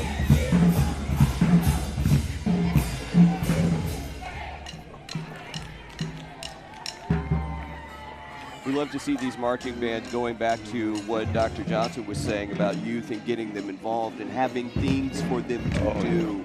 These marching bands, it takes up so much of their time but teaches dedication for Absolutely. sure. Discipline. Discipline, yeah. Well, see, you brought up the marching band. You can't bring that up without asking Dr. Johnson about his experience in the marching band. Well, let me tell you, I was at Beach, and I graduated from Beach High, and I played in the band all 3 years because we had junior high then, and we didn't enter high school until the 10th grade. It was one of the best periods of my life, and I still love the music, although I don't play anymore, but I am a great fan, and I love to see these young people still marching, and I know what it takes for them to be good at what they do. And here you see Sonia Jackson, tax commissioner, and she is standing next to Lester Jackson. Yeah. The Jackson family. Yeah. You know, I see her around so often. I owe her a little money as the tax commissioner. Okay. We won't get into that too much. But I just saw her yesterday, AKA Alpha Kappa Alpha. They had their ceremony inducting their golden sorors, pearl and diamond sorors. She was there. She was at the Hungry Club Forum a week ago as they kicked off their 2024 season. Yeah. Up next, we see Chatham Area Transit. Well, we see some people getting off of Chatham Area Transit. Oh, yes. And we see our former colleague, Ariel Johnson. She's waving at us. We get a press release from her every, couple of days? Every couple of days. And it's so good to see those coming in from her. She used to be a producer on the morning show with Kim Gusby. So we love to see Chatham Area Transit. You know, they are always on the move, seamlessly connecting people to the places they want and need to go with a commitment to sustainability, reliability, and safety. We love to see it. We have Ben Catco out on the street. Ben, who do you have? I have the person you were just talking about, but she doesn't know that yet. Good morning, Ms. Johnson. How are you? Oh, my gosh. How y'all doing? I saw you coming from about a block away, and I was like, we have to put our old friend on TV. It's good to see you. Good to see you. Look awesome. Well, thank you. You too. Thank you. You guys look great out here today. How much fun are y'all having? Let's walk. No, we are having so much fun. Just being out here is the least we can do. Dr. King's legacy is so much. It's so grand. And as a public transportation system, we're just happy to be here. We're happy that you took a couple of seconds to be put on the spot, so thank you. I should have known. Well, it's good to see you. It's good to see you always. Fun today. Bye, Bye-bye. See, we're having a ton of fun out here. I don't know how far we're walking. I don't know how much further I can go, but she did say Cat's always on the move. We went with them. Let me spin Scott around here real quick. Let me show you the crowd, Scott. Come this way. All these people over here having a great day today. You guys having fun? Yes, they are most certainly having fun out here. We're having fun with them this morning. Come on down. There's still time. You can come out here, get a spot on the street somewhere, join us. We've got it made where we're at the Civil Rights Museum, but right out front, I do want to mention, is the judges trolley. So we get the best of the best out here as they pass by where we are. Let me send it back to you guys as we let you go with some little ones having some fun out here. Oh, look at them. Oh, that was and cute. Those were little ones. Oh, there they are. But Here's some bigger ones. Here's some bigger ones. Groves High School Army JROTC. The Robert Groves High School Army JROTC program inspires cadets to become the best version of themselves through drill and ceremony, communication, career exploration, STEM activities, adventure training, and leadership, and more. For more than 60 years, Groves High School Army JROTC has helped cadets start adult life on the right foot. They've had so many people go on to do incredible things in our community here. They were first place at the Martin Luther King Jr. Parade in 2019, so we love to see them. We're going to take a quick break, everybody, but we will be right back.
When we honor Martin Luther King for his leadership during the civil rights movement, we often forget about his effect on the larger world.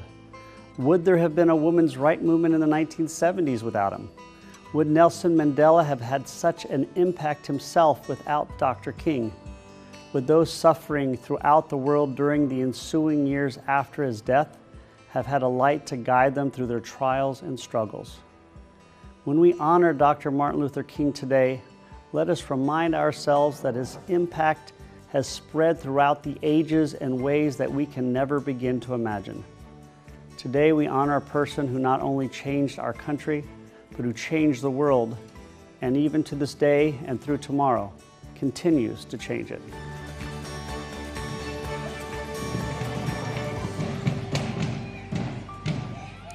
All right, hold up, wait a minute. Let's put some red and gray in it. Did I plan this? I think you might have. This? We're coming It's back. perfect timing. On my alma mater, the HVJ, Marching Warriors, the Crimson Symphonic Sound Machine. Let's take a listen.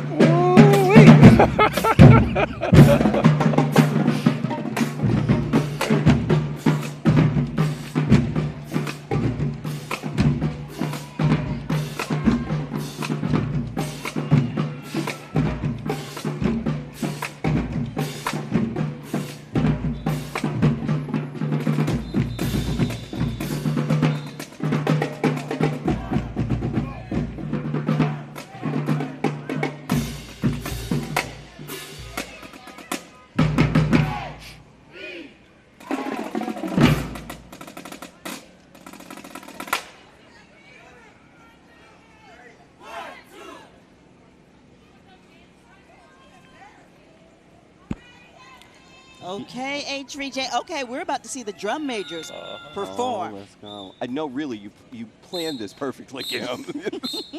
Timing's impeccable.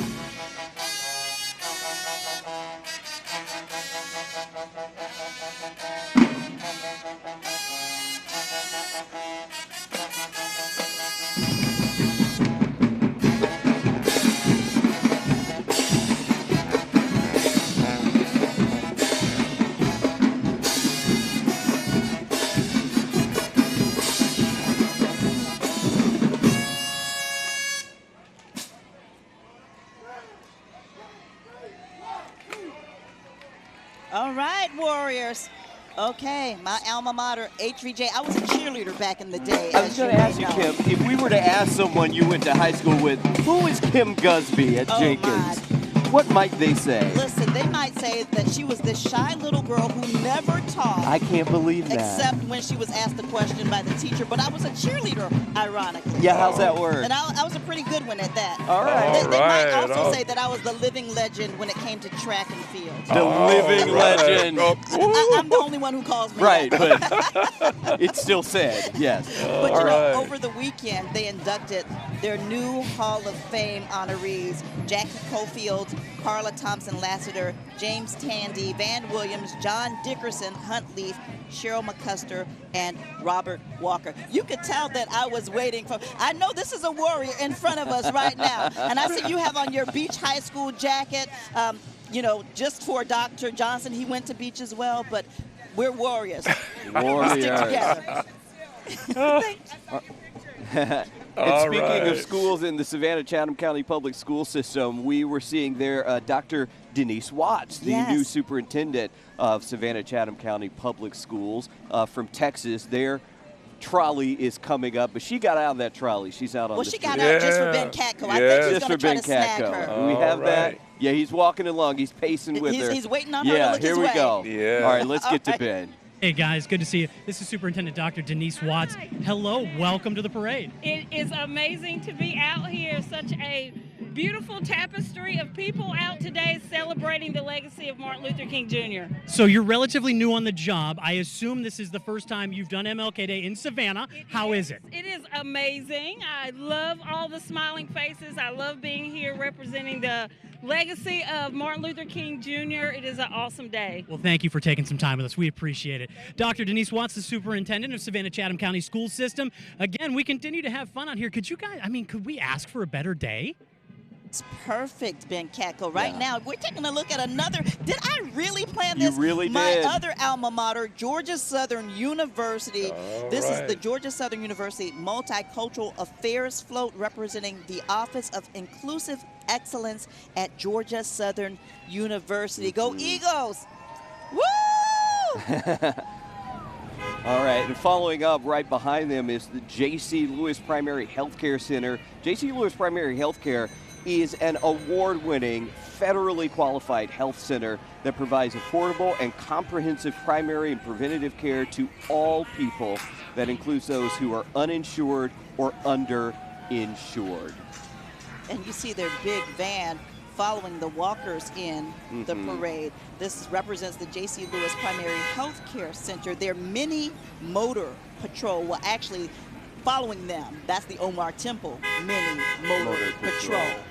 And I want to say on J.C. Lewis Primary Healthcare, they do say that it is fundamental to everyone's human rights to have health care. And that's why they do it. Absolutely. Yeah. All right, here are these. Now, I love this. Let's see if we can get Ben Catco in one of those cars. Can we get Ben in Can we get one? him in a car? That's what we want to see. Impress us, Ben Catco. Just trade out with one of the drivers, Ben. We need that video for the blooper reel, don't we? We need you. We need you in the car. We need to know how low you can go. We're seeing everyone here at the parade. All right. We see Chad Mance. Yes, Chad Mance, president who of the- is a local attorney and also the president of Savannah's NAACP. NAACP. Saw him speak at the Hungry Club Forum. He was pinch hitting for Savannah Mayor Van Johnson, who was not able to open up the Hungry Club series, and so Chad. Well, just a word stepped about Mayor in. Johnson, because he did record a vignette for us, and many of us know that he lost his father recently right after the inauguration. He is in New York, laying his father to rest today. And so we send our condolences and our prayers and our thoughts to Mayor Johnson and his family. Absolutely. I was able to attend the homegoing service of his father, and it was a wonderful, wonderful service. Yeah. So for anyone wondering where he's been at certain events Yeah. that have happened, Yeah. he's been dealing Yeah. with that. The homegoing service was over the weekend, and then the Yes. burial It was- is today. That's Yes. correct. That's Yes. correct. So he's still not in town, but you know, if he were here, he would be over here talking with us Oh, about no today's doubt about parade. it. He would probably be walking the whole parade route. Exactly. And we can hear little gospel music in the background. We're looking at the True Gospel Deliverance Center trolley as they make their way down MLK Boulevard. They're located at 1050 West 36th Street, right here in Savannah. So we're going to take a listen. Oh, okay. Oh, yeah, we're going to listen to the energy there. That's a lot of energy. Peace, liberty, and justice. Dr. King's legacy. Once again, that is this year's parade theme. Happy MLK Day. And right behind them, we see Second Arnold Baptist Church. Now, Second Arnold is 108 years old. Their pastor is Richard L. Hall Sr. The church theme is trusting God for greater blessings. Their church mission is each one, reach one. Each one, reach one, which falls right in line with Dr. King's legacy Oh, and yeah. message. Isn't that right, Dr. Johnson? Well, you know, Second Arnold, Dr. Johnson, let's talk about that and its connection with Dr. King, because often when we talk about Dr. King visiting Savannah, we talk about him going to Second Arnold Baptist Church. All right, right now we have Benedictine Military School. They're JROTC, their junior ROTC. It's a unit representing Benedictine and its corps of cadets. They were established in 1902. Benedictine Military School has a long-standing tradition of excellence in educating young men. They have earned the highest rating of honor unit with distinction, or the Gold Star, for the past 37 consecutive years that they have participated in this MLK Parade Day since its inception as well. Okay, let's take a listen.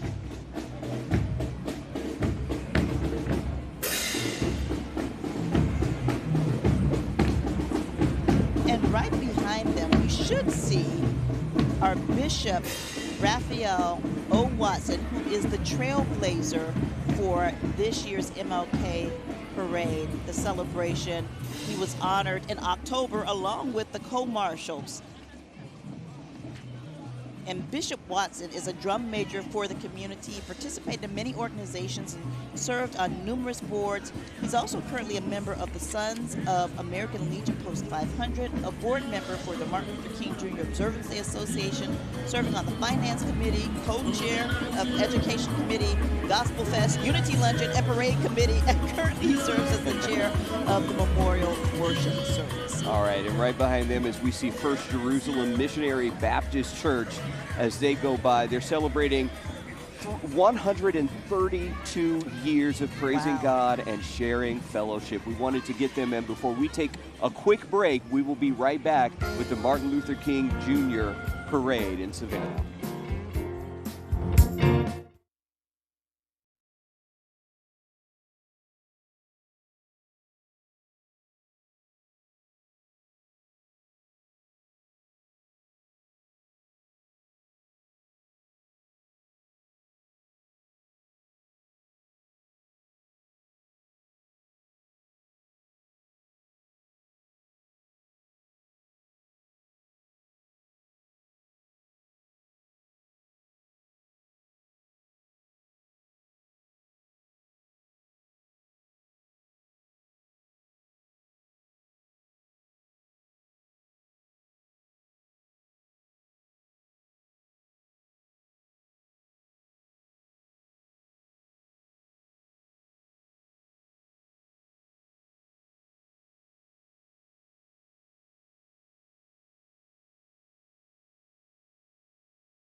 Today we celebrate what would have been Dr. King's 95th birthday, to once again consider the impact of the dream and the dreamer.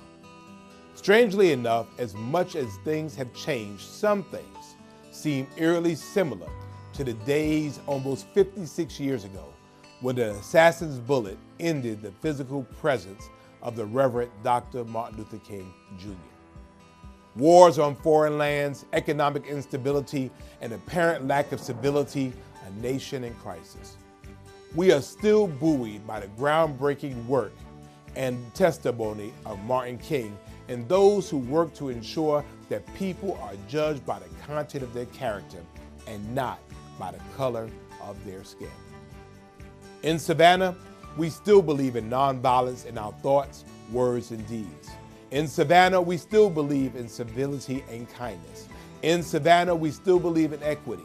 In Savannah, we still believe in the word and instead of the word or. In Savannah, we still believe in the power of love and forgiveness. In Savannah, we still believe in the dream. And in Savannah, today again, we honor the dreamer. On behalf of the city of Savannah, happy King Day, and make it a day on and not a day off.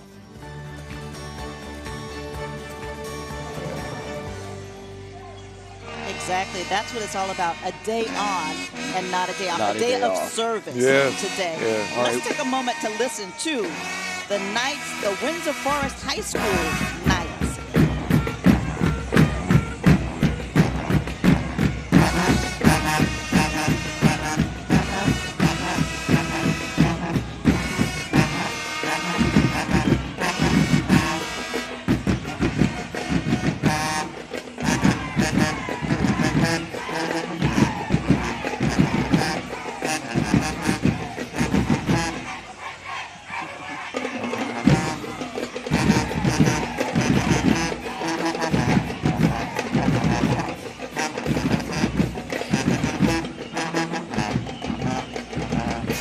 Yes.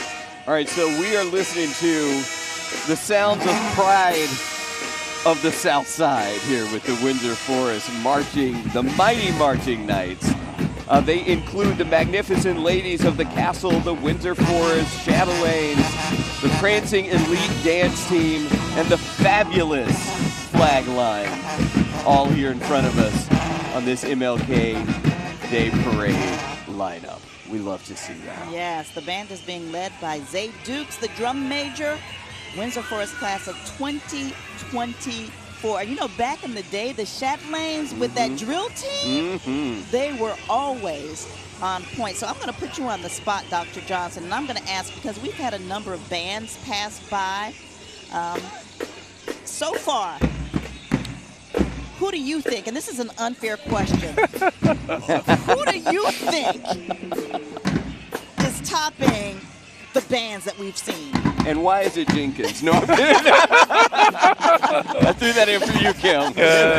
She really put me on the spot. Didn't she? No, I'm waiting for one more to come back because I don't know if Beach is in here or not, but I'll pass judgment after that. Okay. So but to this point, I'll say that your alma mater was all right. And I will take that they were all right. Right now, Ben Catco is on the street with some familiar faces. Oh, yes. Let's check in. People, these are a couple of friends of ours.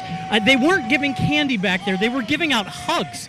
You get hugs from this group back there, I saw a couple hugs back there. Ben Singer, Tina Tyashaw, Chief Meteorologist, Scott Roberts with us this morning. How you guys doing? Oh, wonderful. And listen, today is absolutely amazing. Honoring Dr. King, sharing his enduring legacy. It's been so wonderful along the parade route. I love this. This is what we call a beloved community. I knew the voice. This is what it looks like to be on your side. We come out, we have fun at places like this, but this is a huge community event. Ben, how are you today? You know what? We were so impressed by the crowds. This is the biggest crowd, I think, in years and years and years. All along Broughton, all along Broad Street. Like, people have come out in force, and we feel the love from everybody out there. So it's been a great day. We were talking about that earlier. We were talking about it's a pretty packed crowd through the rest of the street here. Scott, how are you doing today? Doing great, and the weather turned out great for this. I think that definitely helped with the turnout. A little chilly in the morning, but it's not bad in the sun, so it's a great day to be out here to honor Dr. King. And you know what? Your weather department can definitely take credit for that because you guys get beat up pretty hard when the weather's bad. You might as well take credit for a day like this. Definitely makes up for last week. Yeah, it sure does. Hey, we're still having fun out here. Good to see you guys. You only got a few more feet to go. You're almost at the end there, Scott. Let me send it back over to you guys with our special guests. They're around here. I lost them. They're still giving out hugs. Right now, they're giving out hugs to former mayor Edna State Jackson. Representative Edna Jackson. You know, I want to talk about what Ben said about the crowd size. It's important to remember we're still coming off of those pandemic years. Yes.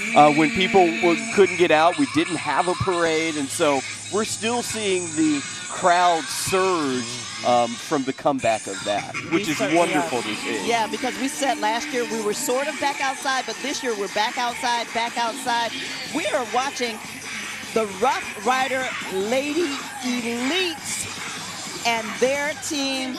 Let's take a listen.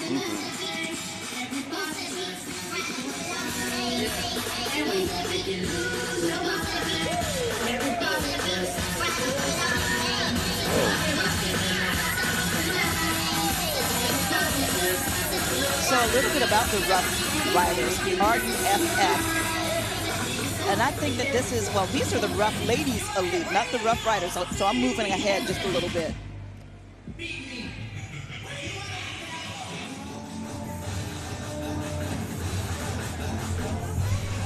So, I mean, they're bringing the energy, aren't they? They are bringing the energy. No, they really are. I think that this may be the Dancing Dolls Majorette dance team. Keep moving, young men. Keep moving. Keep moving. Thank you. Thank you. There they are. All right, so we think this is the Dancing Dolls. I think this may be the Dancing Dolls. Yeah, The gotta Dancing Dolls dance team. They've been featured on Lifetime TV shows like Bring It, and they've become the most infamous dance team in the world. This right. dance team is so well known for being called DD4L. It has 4 locations in Georgia, Mississippi, Alabama, and to date they have more than 2,000 members and have impacted millions of people. Yeah, and Diana Williams, the owner and head coach, she created this team in 2001. Its primary goal was bringing sisterhood and the epitome of excellence into these young ladies' lives. So we'd love to see that. You know, while we have a low, just for a moment, because I want to make a correction. And I was wondering, you know, whenever Dr. Johnson gets quiet and he doesn't back you up on something you say, you said something wrong. And I noticed that I misidentified a church. Second African Baptist Church is where Dr. King spoke during the Civil Rights movement. It was not Second Arnold. He looked at me and I was wondering, what came out of my mouth? That's what came out of my mouth. Something that he could not co-sign on, and I'm so glad that he didn't. He just got very quiet, He got very quiet. And let you say what you were going to say. All right, and as we look out on the parade route there, we see the Johnson-Matthey trolley as they come by, and then the Eccles Law Firm. Eccles Law Firm has over 40 years of experience in helping clients recover millions of dollars in damages, can provide experience to guide you safely through the entire personal injury litigation process. And see, you're not from Savannah, but you would know if you were. It's Eichholtz. Eichholtz, yes. Forgive me. Yes, and the family. Eichholtz. Now, correct me on this. Did they own Ben Sheftal that was down the They're street? in the family. They're in the family. Yeah. See? Okay, you're co-signing on that, right? Yeah. We got that right. We You got that right. co-signed. Eichholtz Law Firm. Eichholtz Law Firm, yes. And now we are taking a look at Bethlehem Missionary Baptist Church, standing on the steadfast promises of God, they say. Bethlehem Missionary Baptist Church has been in existence for 160 years. The church is located in the historical district of beautiful Savannah, Georgia. The church enjoys a rich history where it is recognized, that is, as a pillar church in our community.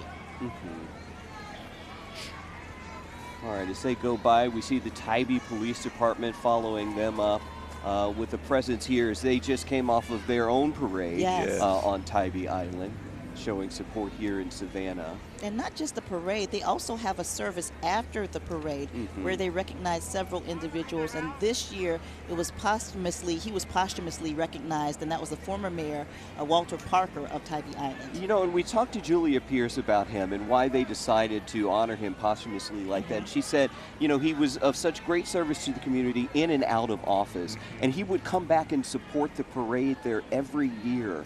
Even after he moved away and he was out of office, he would still come back and support.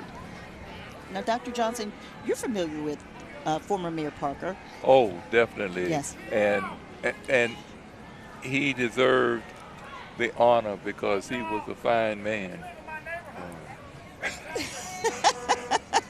Okay, somebody's putting you on blast, Edward. Yeah. It says you live in his neighborhood. All Coastal right. Cathedral, we're seeing this pass by. The dream continues everywhere we go. But if you want to continue your conversation about former Mayor Parker. Yeah, he embraced the idea of having a celebration on Tybee in honor of Dr. King. And as you mentioned, he would attend that celebration every year, even after he wasn't mayor anymore.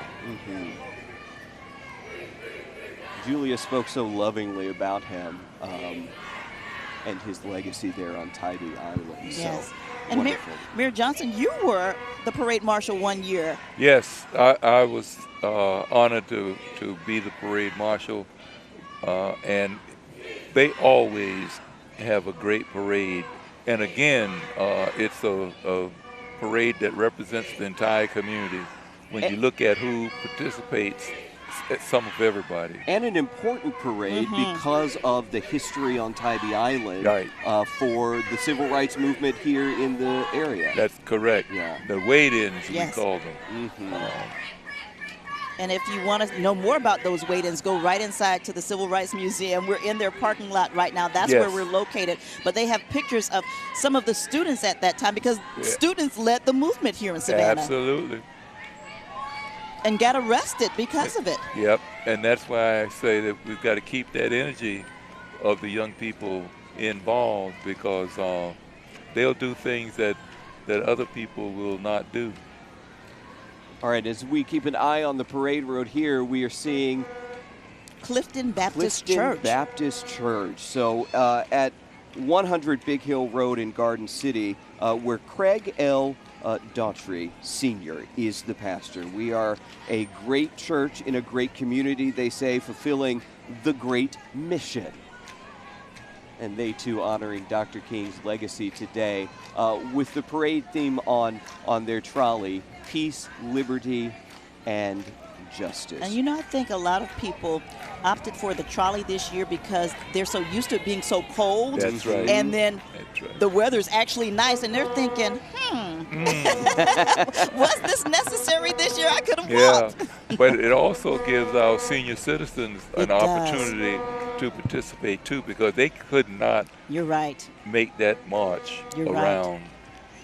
And real quick, we want to give a shout out to the mother church of African Methodism in the state of Georgia, St. Philip Monumental AME Church, as they go by in their van honoring Dr. King. The Reverend Bernard Clark, pastor there at St. Philip Monumental. And we always make the distinction between St. Philip Monumental and St. Philip on the Boulevard. So St. Philip on the Boulevard is right up the street. Yes. And Monumental is on Jefferson. On Jefferson Street. And that's where they had the MLK Memorial Service this year. Right. Look at E93 there. E93, Savannah's hip-hop R&B leader with DJ Rax and also Wildlife Beezy. How do I know these people? How do I know these people? Also, Magic 103.9 as well. All right. Happy Home Missionary Baptist Church. We're taking a look at them right now. Happy Home is located on East Gwinnett Street. Bishop K.E. McNeil is the pastor, where they are worshiping without limits. I love that. Worship without limits. No boundaries on that. You know, they were founded back in 1907 in a 3-room house, believe it or not. They have come a long way since then, haven't they? And you know what else has come a long way? We have, because we are getting up in the numbers. We're about, what, a quarter of a way through? Oh, is that all? Listen, I'll say almost halfway through, because we're at, what, 104 now. So Happy Home Missionary Baptist Church as they come by in their trolley. All right, so we're getting there. We're getting there. We're getting there. Oh, look at that. All right, you see it on your screen right there. As I said, Happy Home Missionary Baptist Church. But following up behind them, we have the Coca-Cola Bear. Listen, I wish I could have a nice cold Coca-Cola right about now. Oh. That's all right. That's how you know it's not too cold out here. That's right. Because you want a Coca-Cola. They have the polar bear there. And in 1902, Savannah Coca-Cola was founded on East Bay Street. It was originally produced in 6.5-ounce bottles and distributed by a mule and wagon. Yeah. In 1980, they relocated to Pooler. It's still located there today. Shortly after, in 1982, the bottling company was joined with Coca-Cola Bottling Company, United Incorporated, out of Birmingham, Alabama. That is a loud horn on that big truck. Horn. But I'm just wondering, can we get a Coke? I know, the horn is loud, and the bear is nice, but can we get a beverage? Can we get a beverage over here? Just a beverage. All right, your alma mater coming up again, Kim, right behind the Coca-Cola truck. We have H.V. Jenkins High School NJ ROTC. Let's take a moment to listen.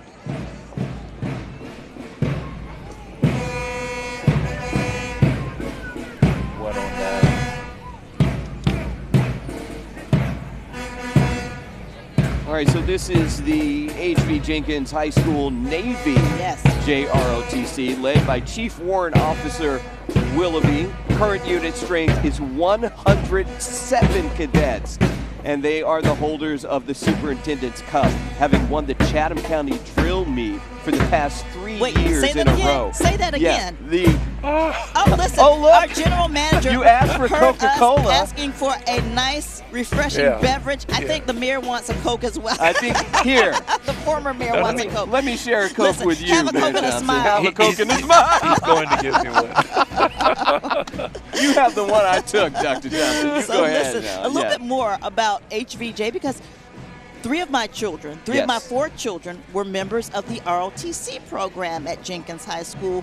Rashay is the lone wolf because she went to Savannah Arts Academy. Here's your Coca-Cola. Now, there we go. Everybody has a Thank you so Coca-Cola. much. Thank you, David Hart. All right, everybody. They say, that the goal of the program over at Jenkins for the ROTC is to develop their cadets into informed and responsible citizens, helping them to become more productive adults in our society. I say that's your children, Yes. Kim Guzman. Thank you. That Thank is you. your And children. it's through that program, and so many others that help mold them into who they are still becoming, and so many other kids in our community as well. Yeah. All right, Chatham County Parks and Recreation, we see there on the screen. They do, our squares, our parks, so much throughout Chatham County. It's such a part of the beauty of the area, and giving people things to do. We go back to talking young people having things to do. Parks and Recreation plays a huge part. And one thing that they can do in Chatham County today at Lamarville Park, they're planting trees and they're asking people to come out and lend a hand. That's just part of this day of service. A day on, not a day off. Exactly. As Mayor Johnson said.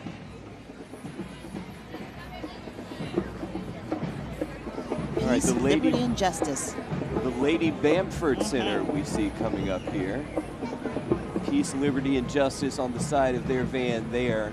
And that's a part of the Wesley Community Centers of Savannah Incorporated. Celebrating 75 years. Yes, Yeah. since 1949. Can you believe that? That's incredible. Their mission is to enhance the economic, educational, and spiritual growth through excellence in early learning care and services for women, children, and families. The core of their service is providing child care to low-income and homeless children in the greater Savannah area. And we really appreciate them for everything that they do. And that Lady Bamford Child Care Center, located in West Savannah, sponsored by Lady Carol Bamford and JCB Incorporated. Serves children ages 6 weeks to 4 years of age. Now, if you just heard a pop top, that was Mayor Johnson opening up his That's nice right. Coca-Cola. Ice cold He Coca-Cola. couldn't help it. So now we're taking a look at the Savannah Alumni Chapter of Delta Sigma Theta Sorority Incorporated. And I see my mentor with that Your Vote Matters sign. Her name is Dr. Patrice White. She was my mentor on Savannah State University's back then college Upward Bound program. She's the reason I got in this business when I was a writer with the UB Express. Thank you to her. I love that they say that they are the glue that binds together the hopes, dreams, and desires for a better future for the people that they serve. That's right. It is in their DNA. It is who they are. Now, you know, a lot of the D9, they're celebrating this month. January is the month for many D9 fraternities and sororities. Well, you know, Founders Day today for Alpha Kappa Alpha. And then tomorrow for Zeta Phi And Beta. tomorrow for Zeta. I want to give a shout out to my mother, Nelda Stevens, my aunt, Jackie Tomlin. They are both members of Alpha Kappa You had Alpha. to. Had to do it. My mother, a Golden Soror this year. We just celebrated that yesterday at Jonesboro Baptist Church. Okay, but let's not, you know, the Deltas are going to say, why are you talking about the Because AKAs my while you're mom showing had us on to. TV? But here are the Deltas, everybody. All right.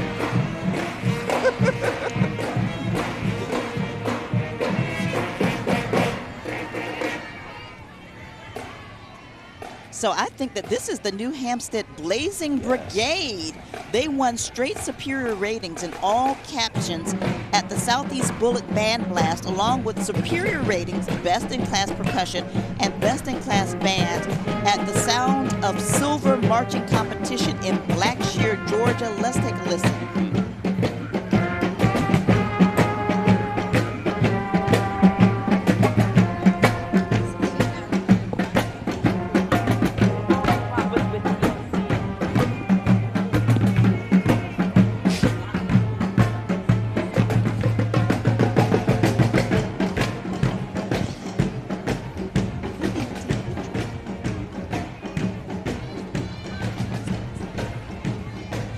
so as we listen to this band, we're going to take a moment to take a selfie with one of the co-marshals of today's parade, Miss Mercedes. Don't mind us. Arnold, don't mind us while we take a selfie. Mayor Johnson, Get in here, can you Mayor get in Johnson. here? There we There go. she is. She There came we back go. over here to the tent. To take a selfie. All right. Perfect. We stand on her shoulders and so many other people who paved the way for us, including someone who's sitting right next to us, Dr. Johnson. We just saw the Royal Crushers dance team. It's a dance team founded in 2023 by Cameron Seabray. Love to see them in the parade. A new business getting their start in the MLK Day Parade. And we're getting a lot of hellos from everybody, including Amanda Hollowell, who just passed by. And I want to mention Bill Naylor, who took this incredible Polaroid picture of Mercedes Wright Arnold and myself earlier in the parade. So he's around capturing all the sights and sounds of today. So if you see him, give him a smile. All right.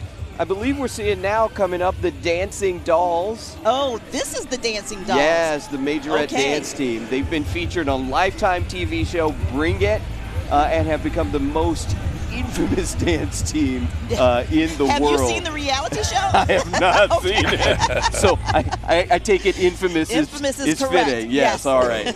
This dance team is so well known for being called DD4L, has locations in Georgia, Mississippi, and Alabama, and to date they have had over 2,000 members impacting millions of people around the world. So you know what? We're taking this time because so many people are stopping by this tent, including current state representative. I'm taking a chance to smile.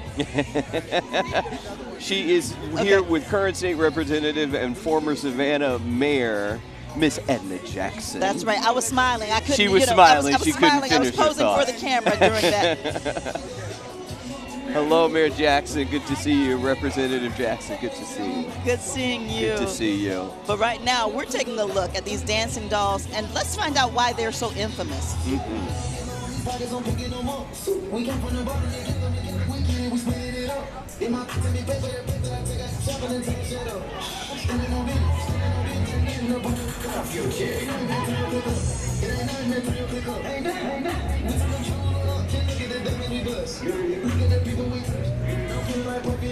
You know, I was wondering why we had to call them infamous.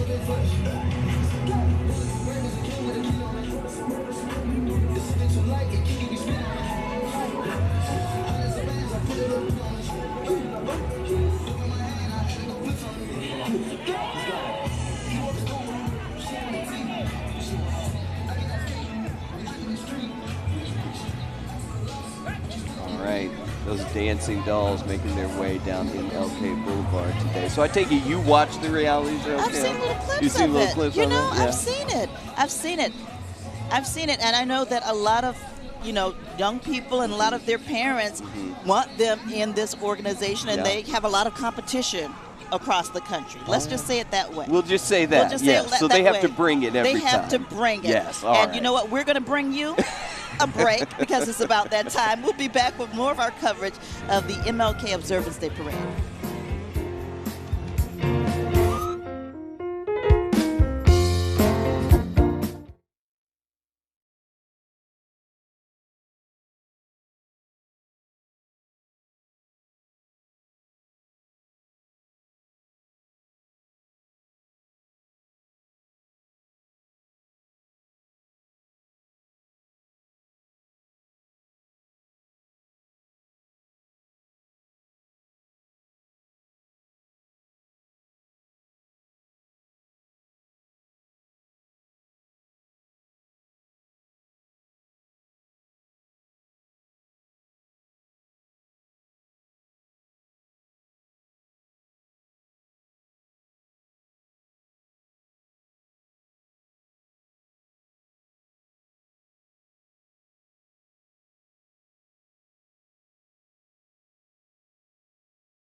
Dr. Martin Luther King Jr. said, "The function of education is to teach one to think intensively and to think critically. Intelligence plus character, that is the true goal of education." It is that value of true education that our Savannah Chatham County Public School staff strives to instill in our students each and every day. We honor Dr. King by working to develop the next generation of leaders in his image of selfless service and leadership in our community, whether they end their time in our schools or go on to be enrolled, employed, enlisted, or as entrepreneurs. As Dr. King said, all labor that uplifts humanity has dignity and importance and should be undertaken with painstaking excellence. We wish everyone a happy Martin Luther King Jr. Day from Savannah Chatham County Public Schools. And that was Dr. Denise Watts, our new superintendent of Savannah Chatham County Public Schools. Her first MLK Day here in Savannah. We saw her walking through the parade earlier. Ben Catco talked with her. Yes, he did. Yes. All right, we're looking right now at Bible and Prayer Ministries going by. Bible and Prayer Ministries located at 1905 Waters Avenue. Evangelist Verlene Warnock is pastor emeritus. Jeffrey Coleman is the senior pastor there. Okay, right now we're going to head over to Ben Catco, who's talking with somebody who's everywhere in the city, and that's Commissioner Tanya Milton. Oh, I am with Commissioner Tanya Milton. Every year I come down here, there's one person I always see and make sure that I see, and it's Tanya Milton. Usually we end up meeting in the parking lot right behind our set, but this year we're on the street. How are you? I'm doing wonderful. It's a beautiful day. It's Happy MLK Day. It's hard to ask for a better day than a day like this, and there are so many people out here. I think it's the warmest day we've ever had.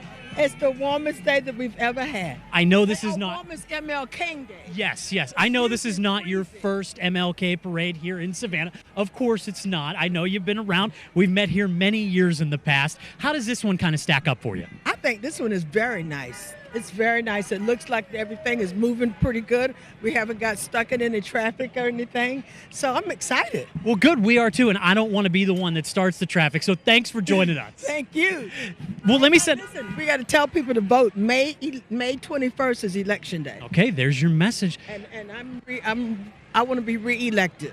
Commissioner Milton, thank you so much. Good to see you. Let me send it back over to you guys. We're still having fun out here. Who isn't? Well, listen, Ben Catco, you said that you didn't want to stop the parade. I did. You did. I did. You I'm did. sorry. Indeed. I really did slow it down. That's kind Indeed. of my fault. So if we add about 5 minutes onto the parade, I will take the blame. Somebody's going to get on to Thanks, you. Ben. Okay, we're taking a look at David L. Campbell, Sr., the Chatham County Coroner. You see him in that black vehicle there. Mm-hmm. And then right behind that unit, we see Unity of Love, Greater Friendship Baptist Church, Bishop Charles Brown and Leading Lady Brown of Greater Friendship Baptist Church. They're on Tibet Avenue in Savannah. And I believe Bishop Charles Brown is a former classmate of mine over at H.V. Jenkins High School. Is that right? There he is. There's his picture right there. H.V. Jenkins all over the parade today. All right. So we see them go by and we check out Rough. Yes, Rough. Retirees Unite for the Future. They support and help seniors in need in our community. They reach out to other groups like Savannah Regional Central, Labor Council, Alzheimer's Walk, Moms Demand Action, Meals on Wheels, and so many other groups that they work with in this community. You know, it's nice to see those seniors still able to walk the parade. So many folk are not able to do that, and they're involved in the community and continue to give back, and that's wonderful and commendable. And they picked the perfect year to do it because last year was a bit chilly. Oh. This year's very nice. Oh, it's wonderful. Couldn't ask for a better day. Really couldn't ask for a better Especially for those who are walking. Now we see Unit 134. You see that bright green? Yes. Windsor Knights Elite. They have won national championships in cheer and dance. In just a few moments, we'll probably see them perform. And you can't miss them in the color, can you? Oh, yeah, that's like a highlight yellow-green, Yeah, that's like right? highlighter yellow-green right Yes. there. Love to see that, all those young ladies out supporting the legacy of Dr. King. right behind Vanessa Bailey, Judge Vanessa Bailey, Magistrate Court. We see right there. All right, let's see if they give us a little. Okay, I saw a flip. Performance. We saw a flip right there. Oh, okay, they're getting ready. Oh, I think they're getting ready. Into formation. They see the. They see the judges. Yeah, they see the judges. So all this time we thought they were trying to impress us. Right, it's all about. No. Whoa. Yes. Yes. Yeah, that's another. What is the Olympian's name? Simone Biles. Oh, shit, that's another little on the way. Yes. You never know. Okay, so we hear the music. We hear the I'm music. wondering if they're going to stop. I don't know if they're going to stop. Okay. All right. Well, following up right behind them is Newman's Catering Company. At Newman's, they are family with purpose, they say, bringing families back to the table with delicious food and great customer service. All right, they specialize in full-service catering for all events and drop-off services. Oh, listen, as well. have you ever had their food? I don't know that I Delicious. have, really. It's delicious. Really? I've attended several events where they've catered. Wonderful. A favorite item that you know of? Listen, from them? I don't know. They have seafood, sandwiches, barbecue, soul food, dessert, yes. and assorted punch. Listen, Come on. don't make me It just choose. not get better than that. Oh, my goodness. You're making me hungry. well, listen, maybe if we say this on air, we'll Speak get it into existence. Dr. Johnson, I think if you say it, it'll happen. a plate might appear. Oh, wow. Listen, you know the place to get the plates is further down south on MLK, right across from Connors Temple. That's where they always have the big grills and the barbecue, and the Flowers twins are always there. My first year here on the parade, I walked down there after. I was like, oh. This is where and you I need was to be. hungry. Hey, Yes. hey. Love to see it. I think when this is over, I think I'm going to have to have a little trek down there for lunch. All right, we see the clerk of Superior Court's office, Tammy Mosley, serves as the clerk of Superior Court for Chatham County. She was elected and sworn in 2017, re-elected in 2021. As clerk, she's responsible for keeping all of the county's real estate records, all of the county's Superior Court case records, and oversight for administration of the Board of Equalization. And you know, Mayor Johnson, you have a chance to brag now because Tammy Mosley, didn't she graduate from Beach? Did she graduate from Beach? I think she did. Go ahead and get it in, Mayor Johnson. Go ahead. Kim's gotten enough in. You get it in. Oh, we produced some wonderful, wonderful public servants in this community. Including 2 mayors. Including two mayors. That's right. That's not bad. Oh, not at all. Okay, so we see this trolley, and I want you to take a moment to talk about this because I know he was a dear friend of yours. We're looking at the Robbie Robinson Scholarship Committee. The committee was formed in memory of the late Robbie Robinson, civil rights lawyer and city alderman who was killed in 1989 by a mail bomb. Let's talk a little bit about Robbie Robinson's life. Yeah. Robert was a dear friend, and he was involved in the civil rights movement and went on to law school, came back and started practicing law. In 1983, Floyd Adams, Robbie, and I were elected to the city council. And I left in 88. Robert was murdered in 89. And Floyd went on to become the first African-American mayor. So I have some real strong feelings about Robert because he really didn't have to die the way he did.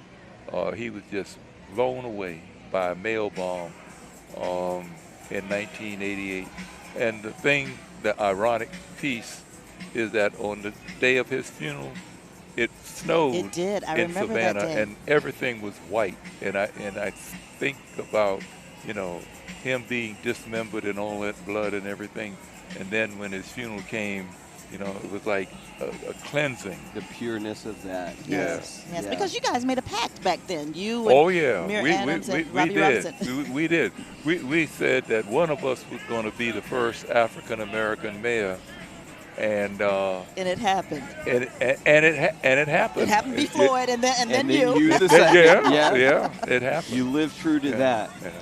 All right, so as we look more at the parade, we look here, switching gears a little bit, to the Freedom Skaters. Yes. Now, this is where I miss being out on the parade route like Ben is today, because I used to love it with these guys. Oh, my goodness. Boy. They are the best.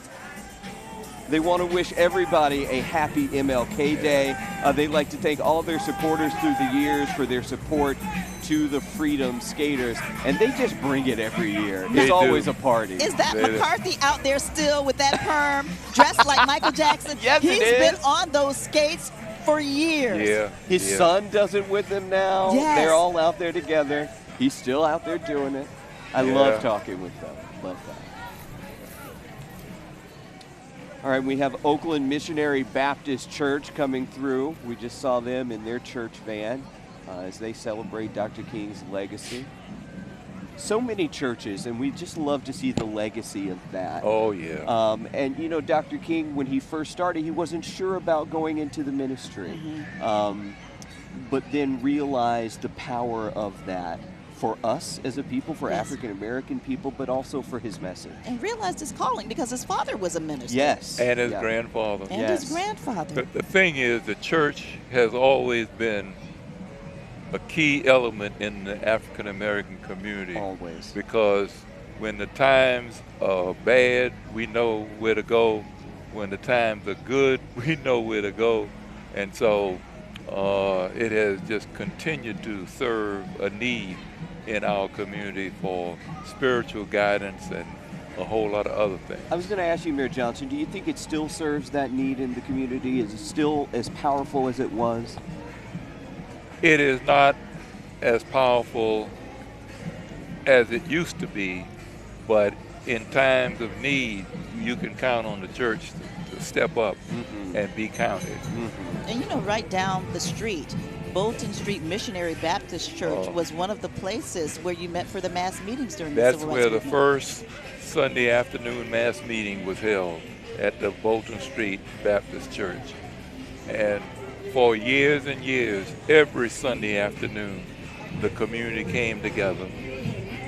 All right, we want to point out Benedict Social and Civil Club riding by in those cool cars. Oh my Come on. goodness, this is how you do it. That's how you do it. I see them all over the city. I want to stop them and ask, can I just sit in the car? Can and I just take a ride? picture Just in take it? a picture in it. Yes, it's so cool. All right, following up behind them is the Islands High School Marching Band. They represent the Islands community from Whitmarsh Island in Savannah. Islands is known for its research and veterinarian science programs and has a tradition of excellence in band since its inception in the fall of 2010. Wow. Yeah. Now, the director is Mrs. Emily Graham. She was selected this year as one of 5 finalists for the 2025 Savannah Chatham County Public School System's District Teacher of the Year. Congratulations. All right, here comes the band. Let's listen in and see what they have in store for us.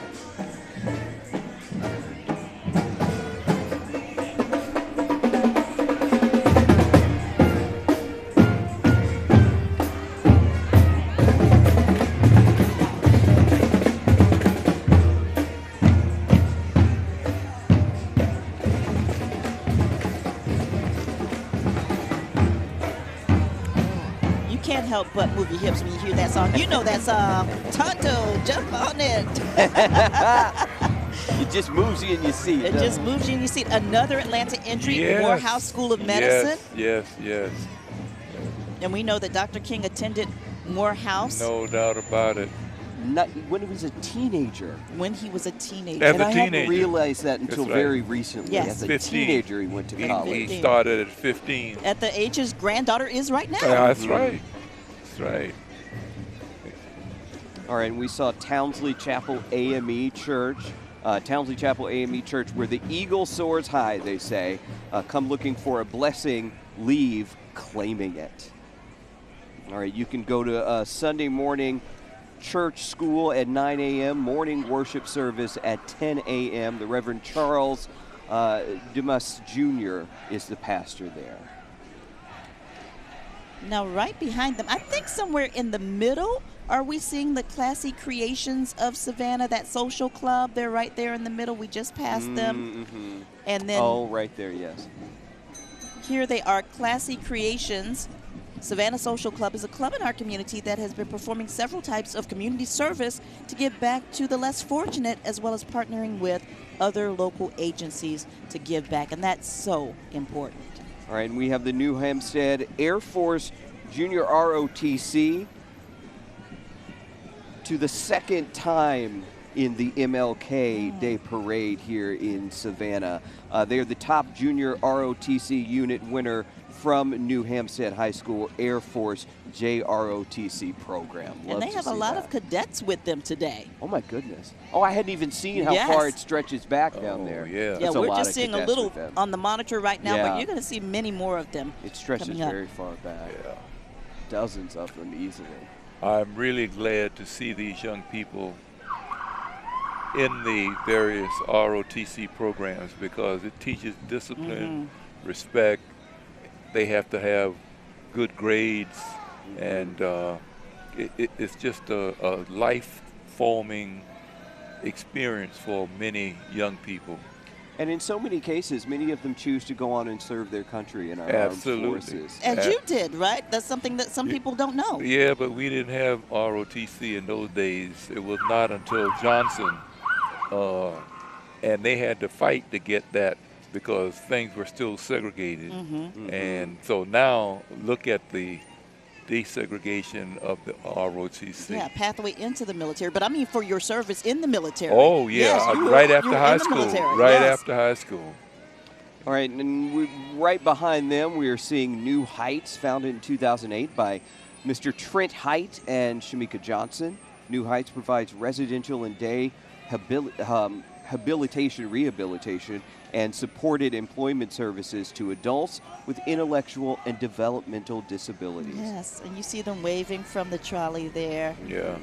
It's a wonderful time. It's a wonderful day to bring people together, you know, because there's only one race, and that's the human race. The human race. And we tend to forget that at times.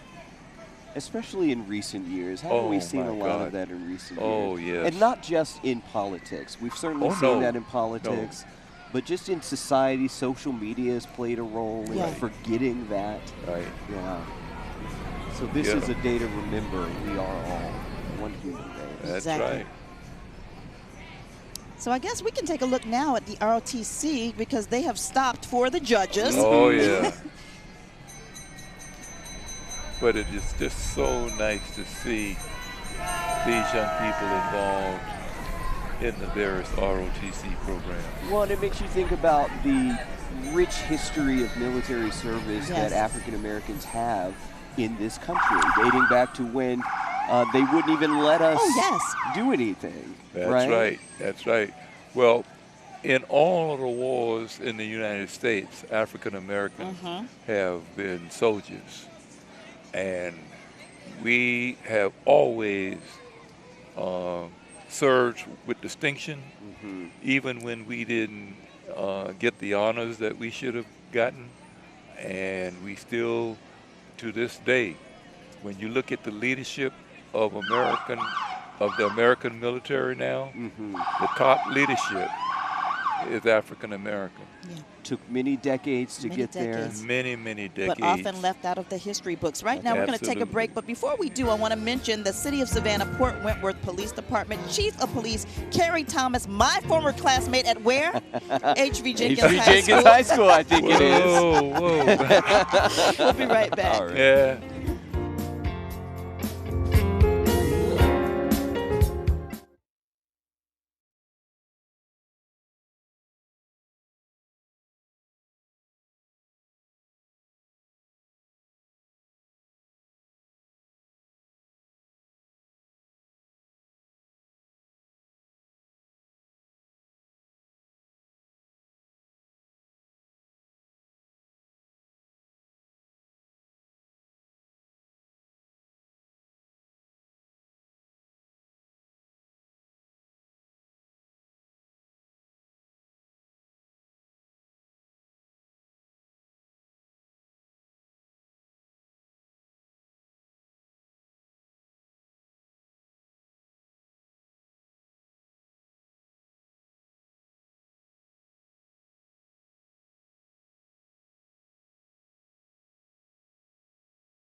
This Martin Luther King Jr. Day, we honor Dr. King's legacy and echo his unwavering commitment to justice and equality, extending this to the ongoing battles against the injustices faced by the Asian American and Pacific Islander community.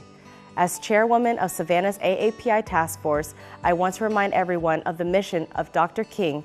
Let us serve as a powerful reminder that the fight for equality remains, and we must stand in solidarity together for all marginalized groups. We cannot be silent. We must raise our voices, spread awareness, and continue challenging discrimination in all its forms.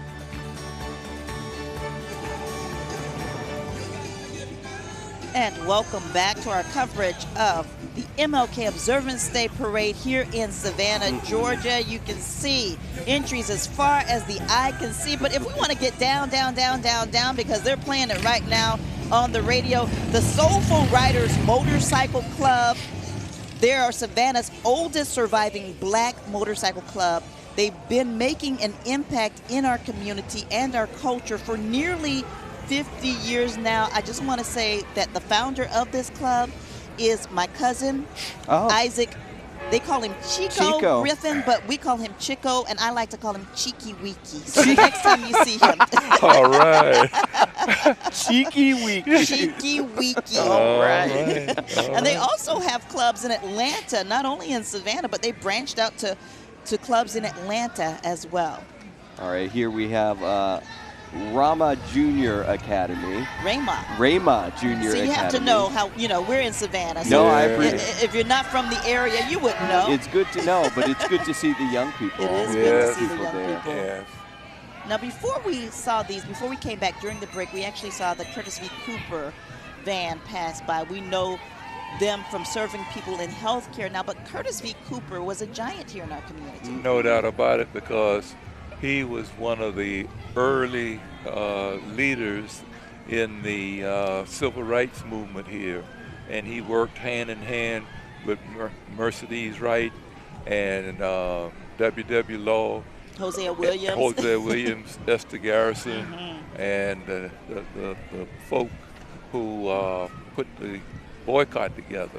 Curtis V. Cooper was very instrumental in that.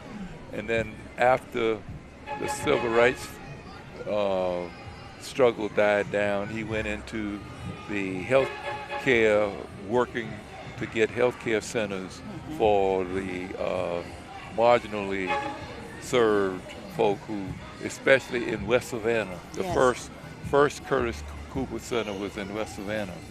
And now they serve all over the county. And it's sad to say, because the demand is so high right now. Oh, it's very high. There's so many people who need health care. We need health care because either they get it early in the preventative mode, or they end up having diseases and injuries and stuff that they could prevent. Which goes back to Dr. King's legacy of equity in all areas, but including healthcare. And we see people, Kim and I do stories about people all of the time in this community who just don't have quality healthcare. They can't have access to it. Well, again, in the richest country in the world, there's no reason we don't have universal healthcare. And we've come close to it with what they call the Obama health care program, but still we don't have universal health care, which every citizen deserves. Now, you know what? This might be a preventative measure right here. Oh, We're watching Step Aerobics, Step In with a Twist. Let's watch them do their thing. Hey, I need to be doing that.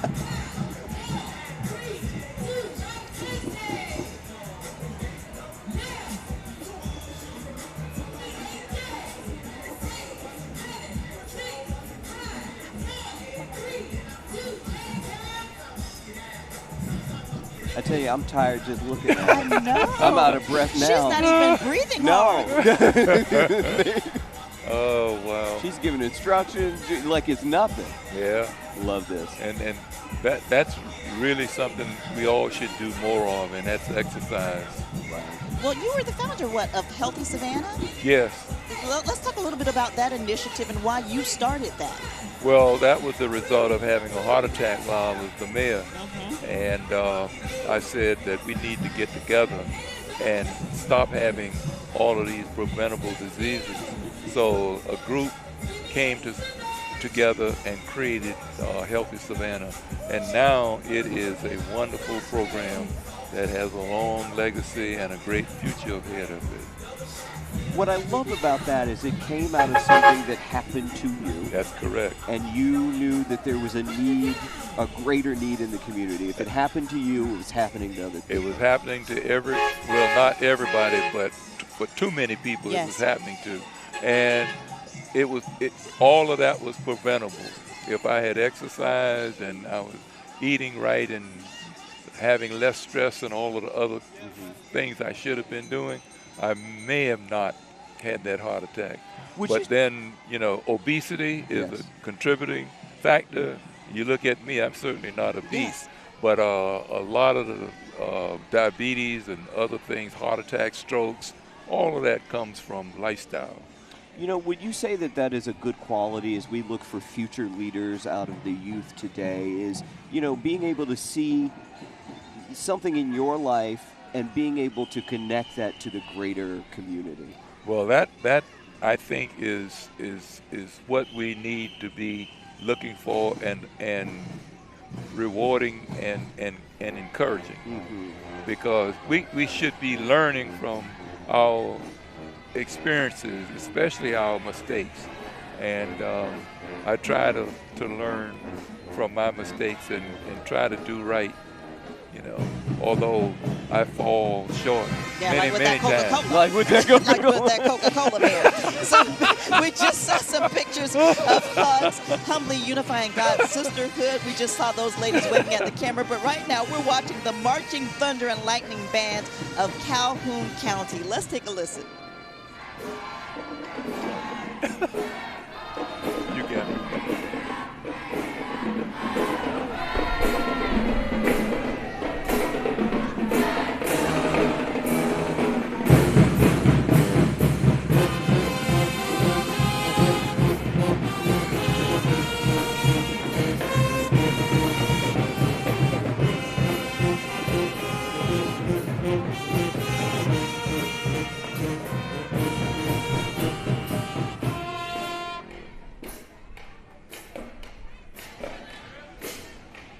So you have seen the Marching Thunder and Lightning Band of Calhoun County on ESPNU, NBA Live, introducing the marching band to this community now in the MLK Day Parade. The band will be attending the National Independence Day Parade in Washington, D.C. and performing live on NBA Live when the Rockets play the Atlanta Hawks. Wow. Yeah. Congratulations to them. And they are certainly bringing it, right? They really are. Yeah. I love to see the ones with the drums because to carry that for an entire parade and the big horns, the French horn like that. Listen, and to get down with the choreography as well. Absolutely. I mean, these are athletes. These are athletes. Yes, they are. Yes. Yes. Unsung athletes. No question about it. We see Brenda Roberts. She's traveling through the parade, taking pictures of everyone. A lot of people are doing that because it's a beautiful day to be out to enjoy this parade. The 44th celebration here in Savannah. Now we see this. We're on Unit number 176, First Union Missionary Baptist Church, under the leadership of Pastor Vernon Galloway. It's located on Berrien Street here in Savannah. It's a place where God speaks and lives. Lives, that is, are transformed. In our program here, they give us a nice scripture from Jeremiah 29:11. For I know the thoughts that I think toward you, saith the Lord, thoughts of peace and not of evil, to give you an expected end.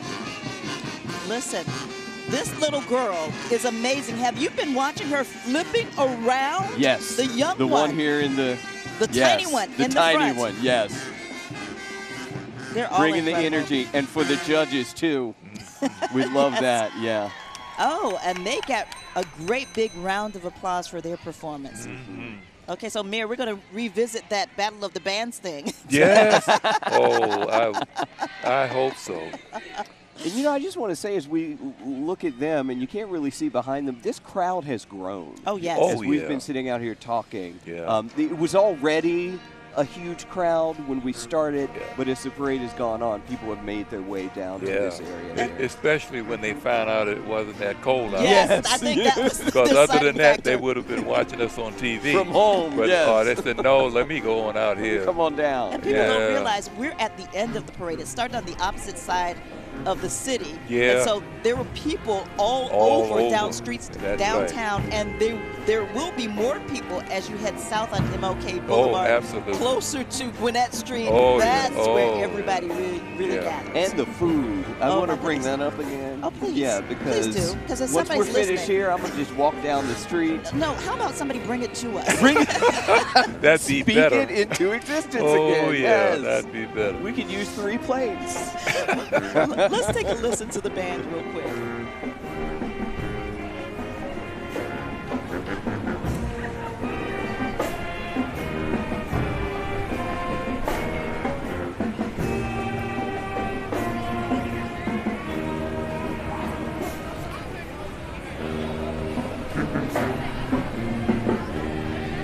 Okay, we hear that Ben Catco is still out on these streets, still out in these streets. That's right. Of Savannah. Ben, who do you have? Well, I kind of got lost in watching the parade for a little while. It's been very good. This band is fantastic right here, right in front of the judges station, which is very close to where we are. But I heard you guys talking about the crowd, and that's why I wanted to jump in and kind of help paint that picture a little bit for you. This street is packed. The years that we have been at this location, I don't know that I've seen this many people packing the sidewalks here on MLK. Let me turn around and see if we can shoot long down the street here. Down MLK, if possible. And you can see for blocks. I mean, we're several people deep on both sides. Across the street from us, people have pulled up their cars right behind the sidewalk. They got prime real estate. Those people have been here for a long time. But this parade is absolutely jam-packed out here, guys. It is. Now listen, Ben, you said you heard us talking about the crowd. Did you hear us talking about the food? The food, because though. we nominate you as tribute to go and get us something to eat. So I have heard everything. I also heard Edward talk about the Freedom Skaters and how he liked to jump out there with them. And I'll be honest with you, while I was watching, I loved watching it, and that is as far as that one goes. There is not a chance you'd find me on You didn't roller bring your skates. skates, No, I Ben? left them at You home. left them at home. For good reason. Nobody wants to see that. A great big round of applause for the band. But Ben Catco, you still did not answer our question about the food. I You danced sidestepped. around Okay, that. ask it again. Go ahead. Right. You So know- can you run us a plate is what the question is. Yeah, I think you guys are breaking up, right?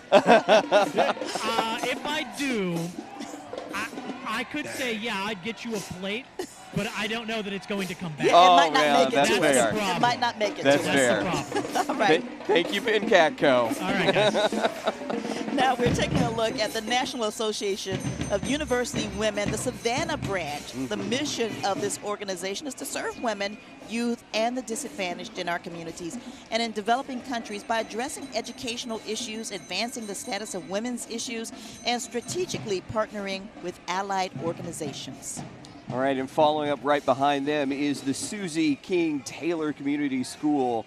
It's a school that serves the community. They focus on the development of the whole child and want them to succeed academically and socially. And recently we just had a square renamed after Susie As a matter King of Taylor. fact, we did.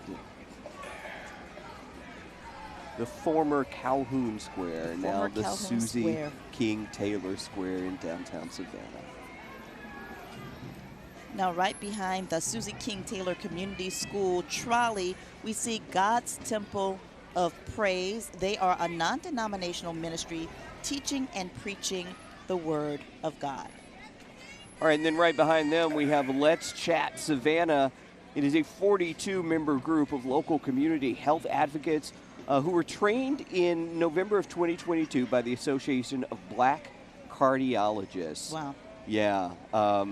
They are a community team. They were invited to Savannah by Mayor Van Johnson. Mayor Van Johnson recognized that obesity, diabetes, and cardiovascular diseases including stroke, is very preventable but prevalent in Savannah, and the need for better health outcomes, especially among people of color. He could see that and invited them to come be a part of the discussion. That's just what you and this Mayor Johnson were just talking about. Yes, for sure. Now, the group is led by Miss Cheryl J. Dowse, the Savannah Branch Community Coordinator. And they've partnered with a number of family practitioners here in our community. Oh, we see Connection Church here. Yeah. Also, Connection Church is a cross-racial congregation. It was established back in 2016.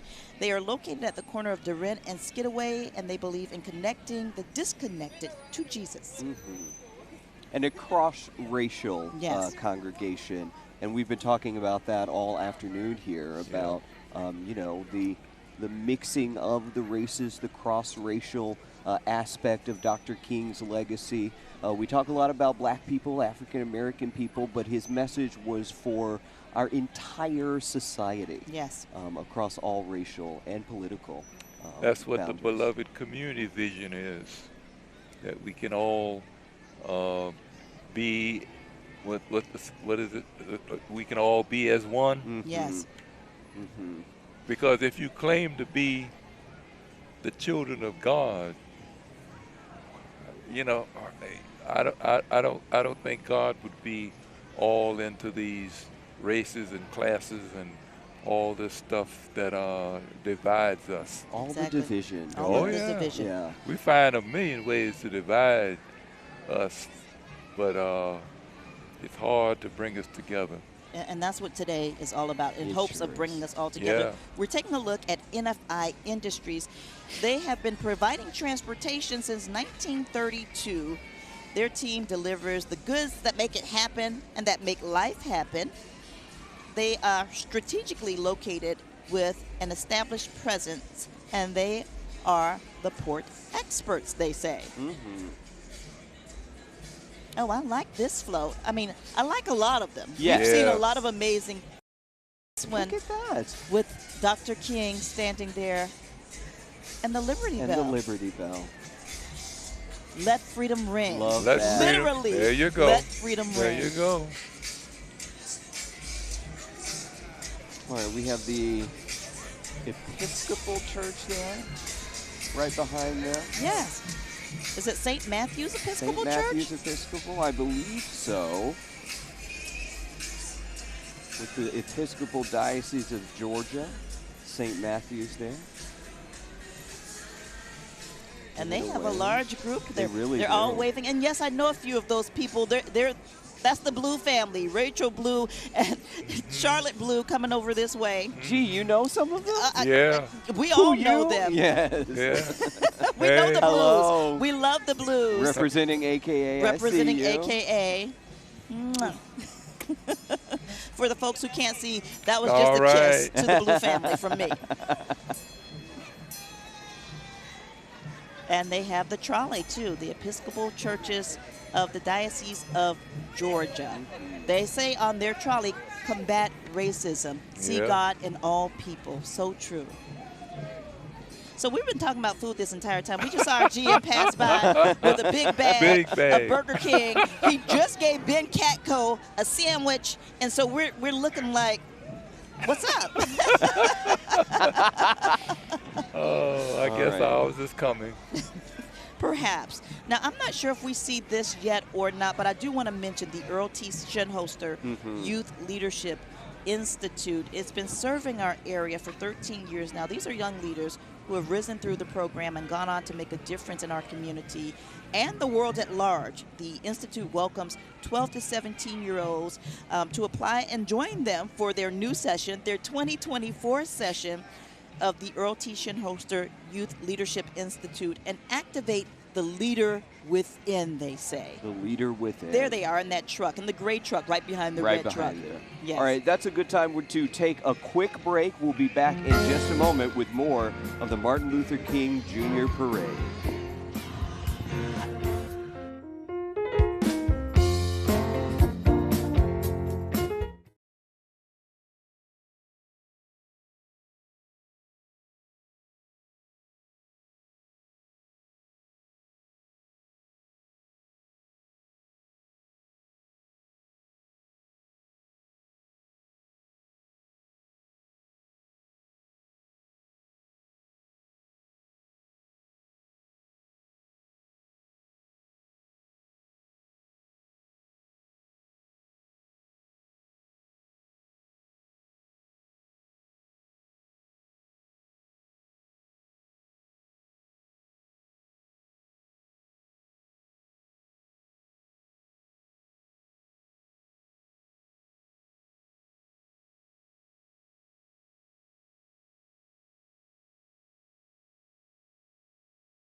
In 1959, Reverend Dr. Martin Luther King said, "Make a career of humanity. Commit yourself to the noble struggle for equal rights. You will make a better person of yourself, a greater nation of your country, and a finer world to live in." 65 years later, this remains great and wise advice. It reminds us to find the place where our heart most tightly aligns with our community, and to spend our time lifting, pushing, creating, connecting, and collaborating in the unique ways in which each of us is called.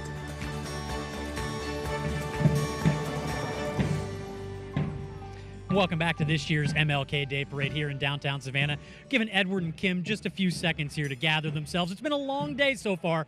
We're coming up here on 1 o'clock, about 3 hours strong in this year's parade. Let me give you a look as the parade rolls through. We're on entry number about 200, 196 coming up here. It's been a wonderful day out here. I don't think you can ask for a better, more beautiful day for a parade, and I think the size of the crowd really hammers that home. There are people lined for blocks, and this is just the MLK portion of the parade. Remember, we started over on Broad Street. We went down Broughton. We turned up MLK here, and there are people as far as the eye can see. I think Edward and Kim may be back and ready to go. Is that correct? So we are, Ben. Yes, you are correct. Welcome back. I didn't have a list of entries in front of me, so I felt like I should get it back to you guys. You guys are the pros. That's okay. Thank you so much for that, for relieving us for just a few seconds. But, you know, we're seeing the Girl Scouts of historic Georgia, and today they're in this parade for a significant reason. They're collecting books during this. So they have a book drive going on, and they're also representing the Girl Scouts, which was founded right here in Savannah by Juliette Gordon Lowe. And it is Girl Scout cookie time. Oh, cookie time. Wow, yeah. What's your favorite Girl Scout cookie, Kim? Ooh, all of them. All of them? Yes. All of the above. That all of the above. You can visit the house downtown Savannah where she was born. It's Lowe, I believe so. Yes. All right. So we're trying to play catch up with these entries in today's parade. We just saw the Girl Scouts and Burns, okay, for Chatham County Sheriff. All right.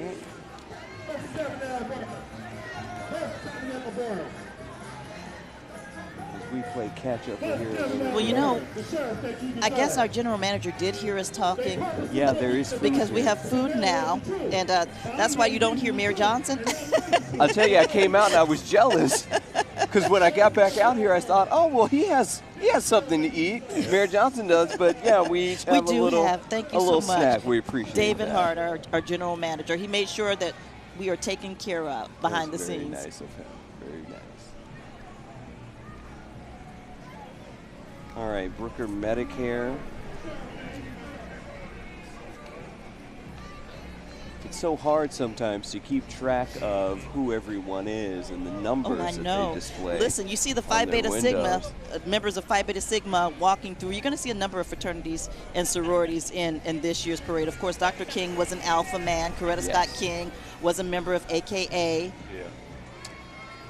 Mayor Van Johnson and Alpha Mayor Man Van Johnson himself. is an Alpha man. Listen, former Mayor Edna Jackson, a Delta. And you know, the fraternities and sororities in the black community have played such a role over the years in the civil rights movement, in advancing African American communities all over the country. It's a rich legacy, the Greek legacy. So I'm not sure if we are. Sylvania Funeral Home, we have right we do there. see Sylvania Funeral Home. Now, you know, these are the guys I'm talking about because I went to school with them, although they're much older than I am. Much. Yeah, okay. We're talking about the Flowers twins and the Flowers family. They own Sylvania Funeral Home. So if they're on the float, who's at the grill? Because you know every year they're usually at the grill in front of Hunter's Temple. That's right. Well, they'll get there. They're on their way down there. They got somebody manning it right now. Yes, a family-owned and operated business here. Part of the 200 now, they took Club. some time to prepare that float. Oh, they did, and it's a lot of work beautiful. Went into that. The black and gold. Into that. There he is. There he is. There they go. There they go. We're talking about you. There they are. The grill? Listen, who's at the grill? Who's at the grill? Oh, that's great. All right, the Glam Box Salon we saw right there. Glam Box is a full-service salon, centrally located off of Television Circle. It's their 3-year anniversary, everybody. Well, happy anniversary. Owned and operated by two sisters, Sabria Summers and Shannon Wilson. And right now we're taking a look at the Unitarian Universalist Church of Savannah. And that's where the Jazz Festival will be, a jazz concert yes. following the parade. They have been longtime and proud participants in the annual MLK Day Parade. And speaking of the jazz concert, it is free and open to the public, featuring the legendary Huxley Scott, the SSU Wesleyan Gospel Choir, the Unitarian Universalist Church Choir as well. That's at 2 o'clock today, right after the parade in Troop Square. You will not be disappointed if you go there. And remember, everyone, to find out all about all of the places you can go, you can just head to our website. That's wsav.com/MLK.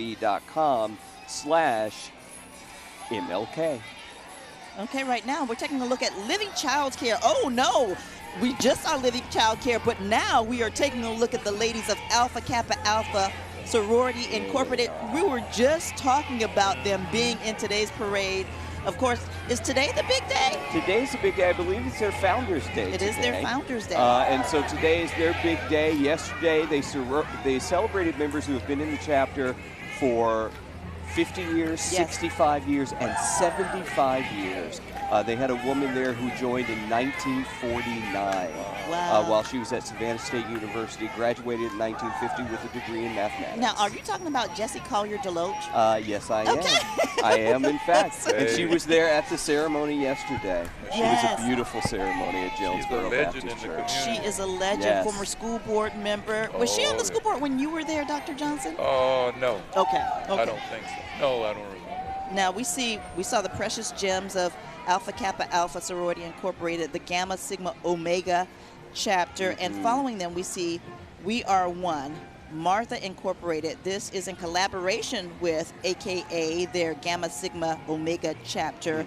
We are one in a day of service, they say. And so this is the appropriate time, for you, Edward Moody, to talk about your mom and your aunt. I mean, I brought it up the Deltas earlier were walking through because the you parade. mentioned all of the Greek organizations, so that's why I brought it up. But did. yes, I would like to give another shout out to my mom, Neldra Stevens, and my Aunt Jackie Tomlin. They're members of AKA, both Golden Sorors, meaning they've been in for 50 years. And, I was talking with my mother yesterday. She said in 1974 when she pledged, you were just young and, a little wild, a little crazy, and hiding from your big sisters. Don't tell too much. Don't tell too much. Sorry, Mom. Sorry, Mom. But yes, 50 years later, here they are. But you think, when they wear these letters, they wear them with pride because they do so much in the community to uplift members of our community. Well, and as an organization they do, and all of the sororities and fraternities do that as organizations. But you listen to them. I was listening yesterday. Every single member has this legacy of service in the community. Yes. Beautiful thing. Taking a look at Star Gang Savannah. Oh, they are Dallas Cowboys diehard fans. Star Gang representing Savannah and Atlanta, Georgia. I guess they're a little bit disappointed today, as I am, as a Dallas Cowboys fan. Oh, wow. They just can't pull through. They're representing the fan base. Listen, I am a true blue and gray Cowboys fan from back in the day with Tony Dorsett. Oh, do you remember? True That was blue way back in the day. Yes. Oh, you poor thing. Oh, my goodness. Oh, my goodness. Roger Staubach, Tony Dorsett. Listen. I want to point out the song they're listening to is Happy Birthday by Stevie Wonder that he wrote in the 80s for Martin Luther King Jr.'s birthday. Yeah, well, in an effort in to an help. effort to make it a holiday. Yes, exactly. Right. He was one of the leaders. Yeah. He was. Pushed it over. All right, Ben Katko in these streets again. I hear he has someone he wants to talk to. Hello, Ben. I do. Hello, guys. I have found a couple of friends here who seem to know everybody because they do. Guys, good to see y'all both. Good afternoon. Good afternoon. How we good doing to see you, today? Ben. I'm well, and you? We're doing just fine. Doing great. And happy to be to you also. Hey, thank you. You guys too. A very happy day today. You can't ask for a better day than this. You cannot. And it's a day of peace. It's a day of love. and we're out here just simply accepting love and giving peace. That's an easy message to follow. It's not hard. It's not hard. It's not hard. So I don't want to keep you guys too long. I know you got more hands to shake. I've seen you shake every hand in like the last 20 minutes. But I did hear that you guys like to wake up with us in the morning, and I think that's awesome because that is a very early hour. Yes, sir. Yes, sir. That's because we're early to work. We appreciate that, guys. We'll be there for you. Thanks for jumping on here with us for a few minutes. I don't want to take up too much time. You guys keep having your fun. We'll keep having our fun. Happy King's Day to you all. And a happy King Day to everybody out there watching as well. This is a great crowd today. Thanks, guys. Let me send it back over to you guys. Oh, it certainly is a great day. And Commissioner Adams and Commissioner Lockett, you saw him wearing the Alpha Phi Alpha hat representing his fraternity today. Right now, we have another band. We were talking about them as well earlier, Dr. Johnson, and that is Savannah High School's and Beach. Oh, here my they goodness. are. So there Yes. you go. Combined. Combined. Hello, Savannah High and Beach. Oh, now you should hear the crowd. Can you because of I hope the viewers background. can hear the crowd. Now they are excited about this one.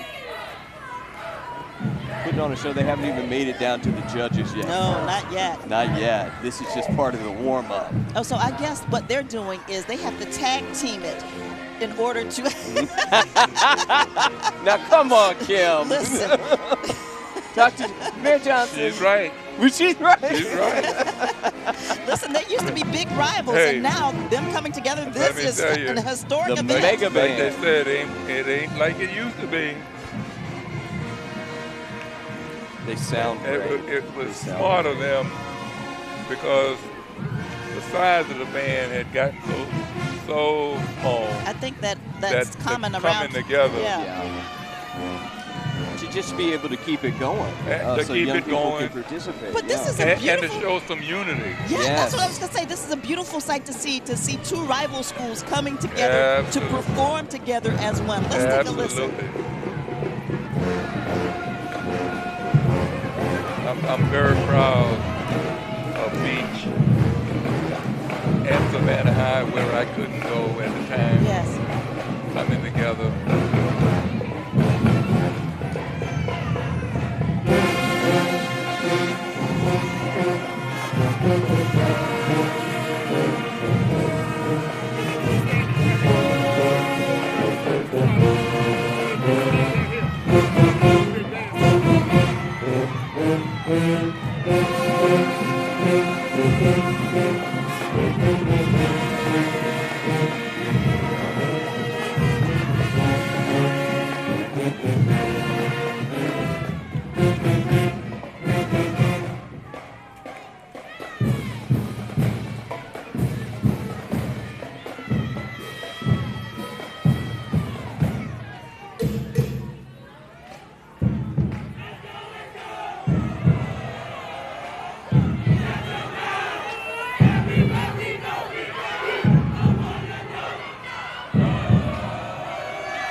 Earlier, I asked you a question about the best band so far. I don't want to revisit that question right now. I mean, you brought it up again, right? So, and you know, I hesitated in my answer. You sure did, Dr. Johnson. However, I was waiting to see what was going to happen. And so, how might you weigh in on that question right now?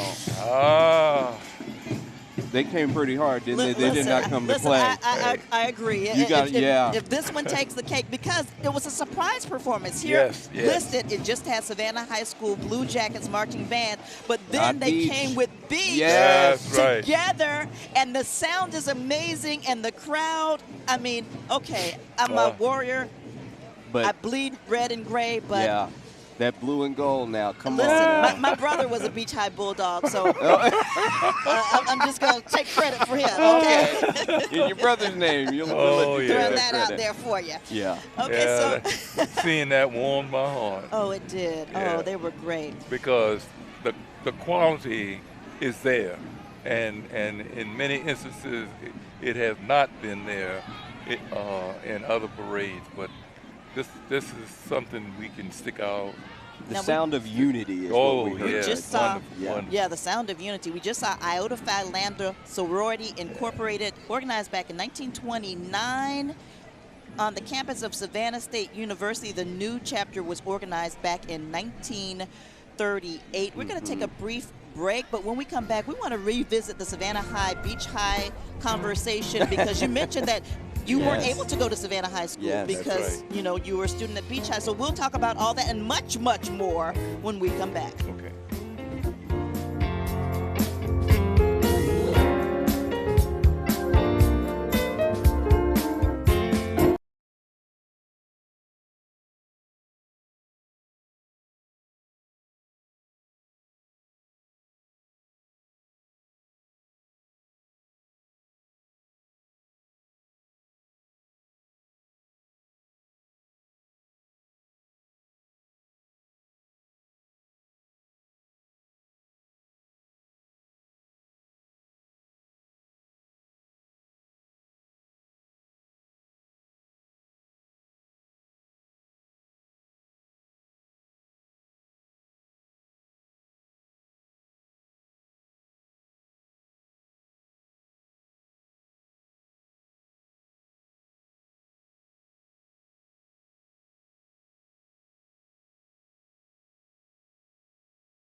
In recognition of the God-centered and directed efforts of Dr. Martin Luther King Jr.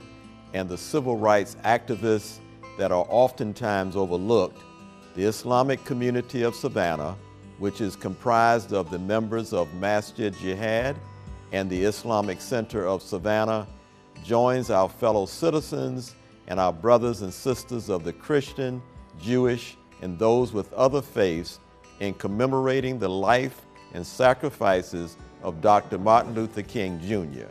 We believe that Dr. King, in his quest to achieve freedom, justice, and equality for the sons and daughters of our enslaved African ancestors, was inspired by the following divine verse found in the Quran, the holy book of Muslims. Let them arise from among you a people that invites the good and enjoins what is right and forbids the wrong, and these are the ones that shall be successful.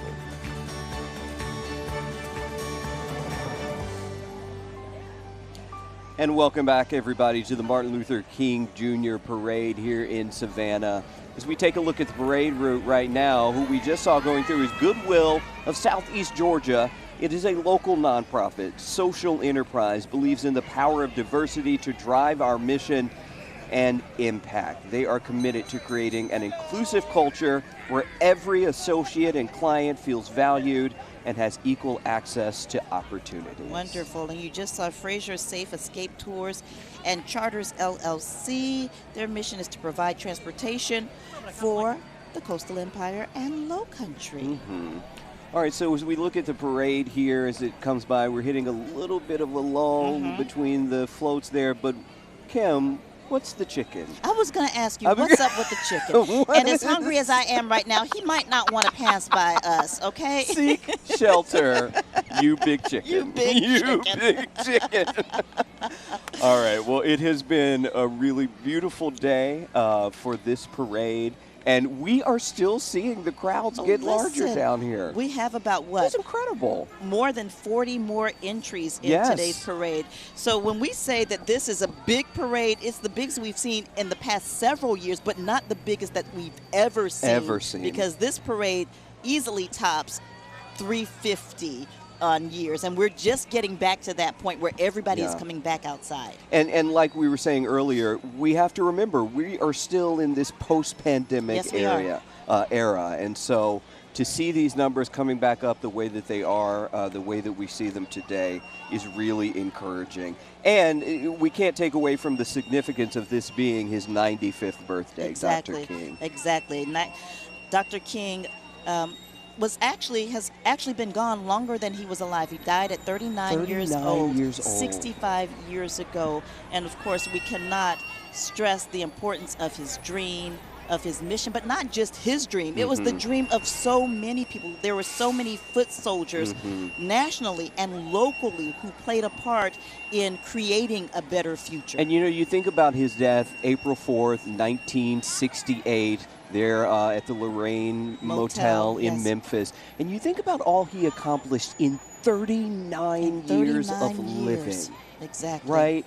In college, in his teen years, he was in college, skipped over high school, went straight to Morehouse. Went straight to Morehouse at 15, at the 15. Age, as we mentioned, that his granddaughter is right now, Yolanda King, who's named after Dr. King's late daughter, Yolanda King. Speaking of young people, we just saw some young people on go-karts. Now I'm jealous of that. Are you jealous? I want to get out there on those go-karts. Can you get that low? No, Listen. I cannot. My knees nor my back will allow me to do that.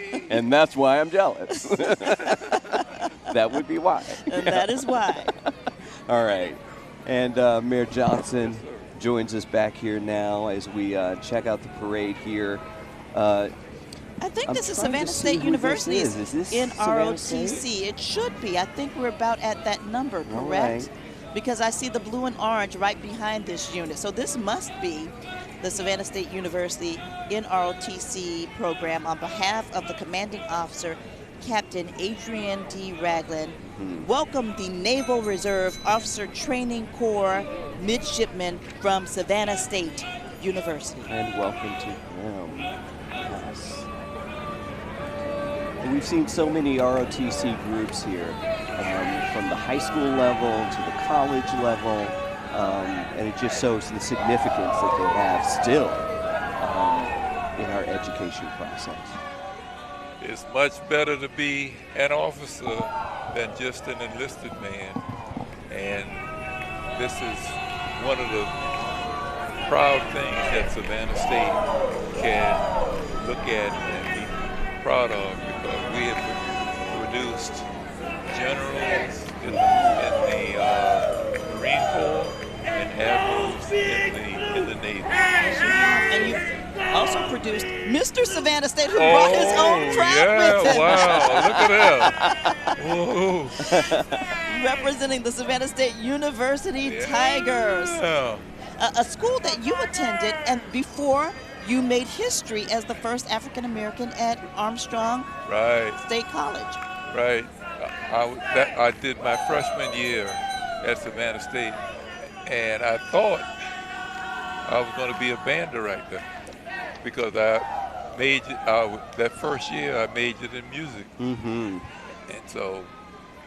But it changed the course of history. Well, history has a way of dealing with you, and I got caught up in it, and it changed my career. Well, you got hoodwinked in a good way because you applied with several other students, and tell us what happened. Well, more than 50.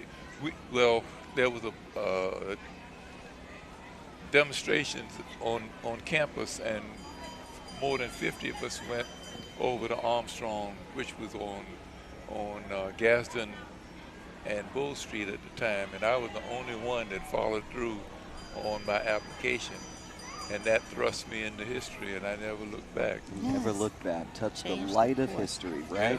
All right, we look now at Bonaventure Funeral Home. Oh, this is unique. Isn't that unique? That old-time carriage with the coffin. Bonaventure Funeral Home, Williams & Williams Chapel at 2520 Bonaventure Road. Established in 2009, Williams & Williams Funeral Home, though, established in 1948. Leaving lasting impressions are their first priority. Okay, and right behind that we see First Tabernacle Missionary Baptist Church. They didn't really have far to come because they're right there on Alice Street. That's right. They just hopped right in. Like I say, right around the corner. Right around the corner. First Tabernacle Missionary Baptist Church is a place of God's loving presence and loving people. They exist to connect people to a life-changing relationship with Jesus Christ. They exist to make, mature, and multiply disciples of Jesus Christ. And the pastor is Andre Osborne, Deaconess Willie Mae Hall, church mother, she is, and the student ministry, IMAX, they're participating in today's parade, as well as Reverend Sean Bruton, who is the youth minister. Love to see that in the trolley. Well, that's one thing. There are no shortage of churches in Savannah. Listen, no, he didn't. Listen, the pastor, Andre Osborne, just came over here to fist bump me, although he declined my invitation to do a vignette for this year's parade. And look at him, Now he's running back off, Well, let me just clear this up for him. He declined because he wasn't in town. He was speaking at another engagement and couldn't do it, much like you were with my wedding, Dr. Johnson. But, I digress. I would never live it down. Oh, no, let's touch on that a little bit. You just caught a stray, Dr. Johnson. After he demanded an invitation. That's right. Listen, he demanded an invitation. No, he said that he would be so hurt if I didn't invite him. Of course I would, right? I would invite him. And then once I sent him the invitation, I received a response saying, I'm not available. But he got that invitation. But he got the invitation. There was a setup, okay? It was a setup. We just saw the men of Kappa Alpha Psi Fraternity Incorporated. I want to see a shimmy. Can we get a shimmy from somebody? That's the alumni chapter set up in 1941. Wow. Chartered on April 18th, 1941. It's the second oldest alumni chapter in the southeastern province. Wow. Good to see them. Now we see Gina Taylor. She is waving to the crowd because she is the executive director of Greenbrier Children's Center. She's been there. She just celebrated her 20th anniversary there as the executive director. I remember when she became the director. Yes. So they're celebrating. She's done a good job. She's done an excellent job. 75 years of service to families and children in the state of Georgia. The organization was founded by Gamma Sigma Omega chapter of Alpha Kappa Alpha Sorority Incorporated.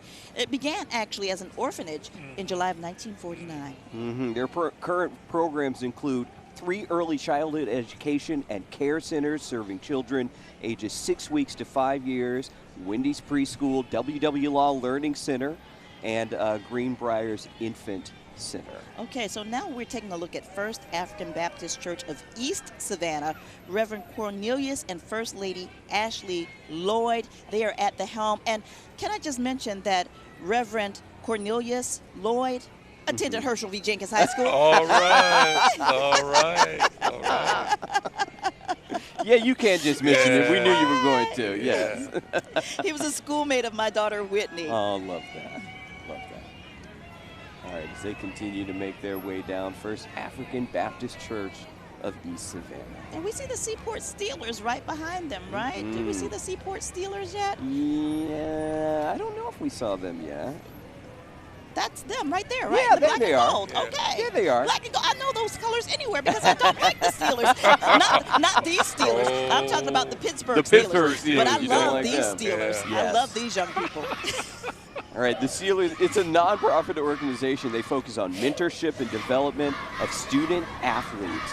The organization now offers football, basketball, girls basketball, cheer, and we see the cheerleaders right there, as well as track. Listen, you know I said that because Ben Katko is a big fan of the Pittsburgh Steelers. Gee, I think he might want to weigh in on this. I think he's having problems with his mic right now. Hi, Ben. Hello. No, we're no longer having problems with my microphone. Cleared right up. You know, everybody has their favorite allegiance in this parade. This is mine. All right. I am a Pittsburgh Steeler, born and bred through and through. They play today at 4:30. That's right. Who's counting me? That's right. However, I would know the black and gold anywhere. Yes. And right. I know how much it took for you, Kim Gusby, It did. to say the word Steelers. Yes, but I do love these Steelers. I do love these Steelers. We do. We love these little ones. Now, you know what, Ben Katko, you may want to grab Deborah Adams, who's the president of the MLK Observancy Association. She's right in front of you. In front of you, See? right there. Yeah. I should have paid more attention. That's okay. Listen, that's what those Steelers will do to you. They'll distract you. Today. How are you? Wonderful. Thank you. What do you think of this year's parade? We're almost near the end, so what do you think? Yes, we are. We're almost at the end. It has been an awesome event. It really has. We're really pleased with the way the turnout of the people and the turnout of the participants. And we just couldn't ask for better weather. I know there's a handful of clouds in the sky, but it's perfect. Don't count the clouds. They're good clouds. These are good clouds. So I got to let you guys go here in a second because I keep holding up traffic. I got this problem all day where I keep holding up traffic. But what are you looking forward to now to build on for next year from a parade like today? I mean, it's perfect right now. It's perfect right now. We just want to be even more perfect the next go round. That's a really good goal to shoot for. Ms. Adams, thank you so much for your time. We appreciate it. We're still having a great time out here, even though we're coming to a point where we're kind of winding down. But we can stay stuck on these Steelers kids out here. That's fine. Actually, we can stay stuck on the Steelers kids. I do love the Savannah Steelers, the Seaport Steelers, because they're from the Seaport, not Pittsburgh. Right. And I do love the young people. We do love the young people. We love seeing them participate in the parade. And, you know, Ben just spoke with Deborah Adams, who's the president of the organization, and we can't talk about her without talking about her team because many hands make light work, and there's so few volunteers who work on this massive event. They could use more volunteers, but I want to give a big shout out to Judge Leroy Burke, who has been putting this lineup together for years and years and years. He used to travel around on a bicycle, you know, to see the progress of the parade. I haven't seen him this year, but I do want to give him a shout out for doing an excellent job. And just the massive amount of work and discipline and knowledge of all of these organizations that go into putting this together. So for the judge and for Ms. Adams, we thank them so much. And Elaine Snyder, who was my Upward Bound schoolmate when I was on the Upward Bound program. She plays a part in this as well. So so many people that we can't name, but they are looking for more people to get involved. Yes. Because a lot of the events that they hold for the MLK observance, not just the parade, but the events that they charge money for, that money goes back into the community. Oh, yeah. And if you don't get involved, we won't continue to see events like this. So we need more people and younger people to get involved. We just saw their Epic. So Epic is Gulfstream's first Black and African American employee resource group. Their goal is to support African American and Black Gulfstream employees and cultivate a workplace environment where they feel respected, valued, and included. Want to get that in. Gulfstream, such a major employer here in our region. We want to take a quick break, everybody. We will be right back.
welcome back to Savannah's MLK Observance Day Parade. We are honoring Dr. King on what would have been today his 95th birthday. This is Savannah's 44th celebration, and we are winding down, wrapping things up. We have so many entries in this year's parade, more than 270, and I think we're now at what, almost 260? Yes. And you know, we wanted to talk about how we are seeing his legacy on display here, but in a specific way in bringing so many different people together. Mayor Johnson, you were talking about that a little earlier, about just the cross-section of the community we're seeing in this parade and in the crowd, right? When you talk about community, this is a good example of what a community should look like, act like, and be like. And it is in the tradition of the beloved community that Dr. King talked about, worked for, and died for, that we come together on this January the 15th to celebrate. And I wanted to also just mention the fact that you see so much positive stuff, so much positive energy, so much positive work go into this day, along with other things that will continue through the year. When we hear so much negative things about the community, it is wonderful to be involved in something like this. Yes, and speaking of involvement in the community, Big Cat is with Mike Costello, who's like everywhere in our community. You see him on TV, you see him at events. Everywhere. Well, okay, so he just wrapped up with Mike Costello. But I want to point out, we just got away from District Attorney Shalina Cook-Jones. She makes her way down the parade route. And then look at the House of Freedom right behind her. Now they are having a good time in that trolley right there. Oh, they're having a great time. The House of Freedom Worship Center in Savannah is located at 1930 Montgomery Street. Dr. Charles O'Berry Jr. is the pastor. The vision is to be a mega ministry and not a mega church. If you want to be free, House of Freedom is the place to be. You know, and they're playing Kirk Franklin's Stomp. Oh, yes. Yes. And right behind them, we see this young man is incredible. We see Mike Juan Green of M. Green Productions. He is the owner and president, and they offer photography, marketing, and printing. But let me tell you why he's so incredible. He started this business when he was still in high school. Yes. Wonderful. And he's so young and still doing what he was doing. We recently had him on First News at 4. Yes. He was a guest of Tina Tai Shaw. And I was just listening to him talk in that interview, and I thought, he's going to be leading the city one day. He is. Speak it into existence. And listen, he's a graduate of what high school? GChem, what high school? I'm just saying, Jenkins High School. Okay, Kingdom Life Christian Fellowship Church is located on the south side of Savannah on West Montgomery Crossroad. Pastor Charles Roberson Sr. is the senior pastor and founder, and that church does so much for the community, from giveaways, food giveaways, clothing giveaways, events, gas giveaways. They give away gas cards and, you know, things to uplift our community. And they're helping people buy homes. Which is such significant work. The list goes on and on for what they do in the community. My family, proud members of that church. That is the first, buying a home is the first step toward accumulating wealth. Yes. Especially for African Americans. Yes. All right, and we're seeing First Nazareth Missionary Baptist Church. They just say that they are happy to be in a parade to celebrate the legacy of Dr. King. And right behind them, Savannah High's ROTC program, JROTC program. The School of Liberal Studies at Savannah High School has supported Army JROTC since 1935. Savannah High School Army JROTC has been a positive influence in the lives of thousands of young men and women, teaching them skills as well as the importance of discipline, excellence, and pride in serving one's family, country, school, and the Corps of Cadets. The program is led by CW2 Timothy Waters and Sergeant First Class Veronica Calloway. All right, coming up we see, I believe this is Campbell. Yeah, Campbell & Son Funeral Home. Yes, it is. Successors of the Sidney A. Jones Funeral Home, established in 1936. Yes, yes, we remember Sidney A. Jones. Oh, yeah. David and Dorothy Campbell are the owners. Donovan J. Campbell, the general manager. And that's another intergenerational business, and I love to see it because it's Campbell and Sons. And Sons, yes. And you see the sons everywhere. That's right, because the dad is not a coroner. So, yeah, the sons are running the business, and that's wonderful.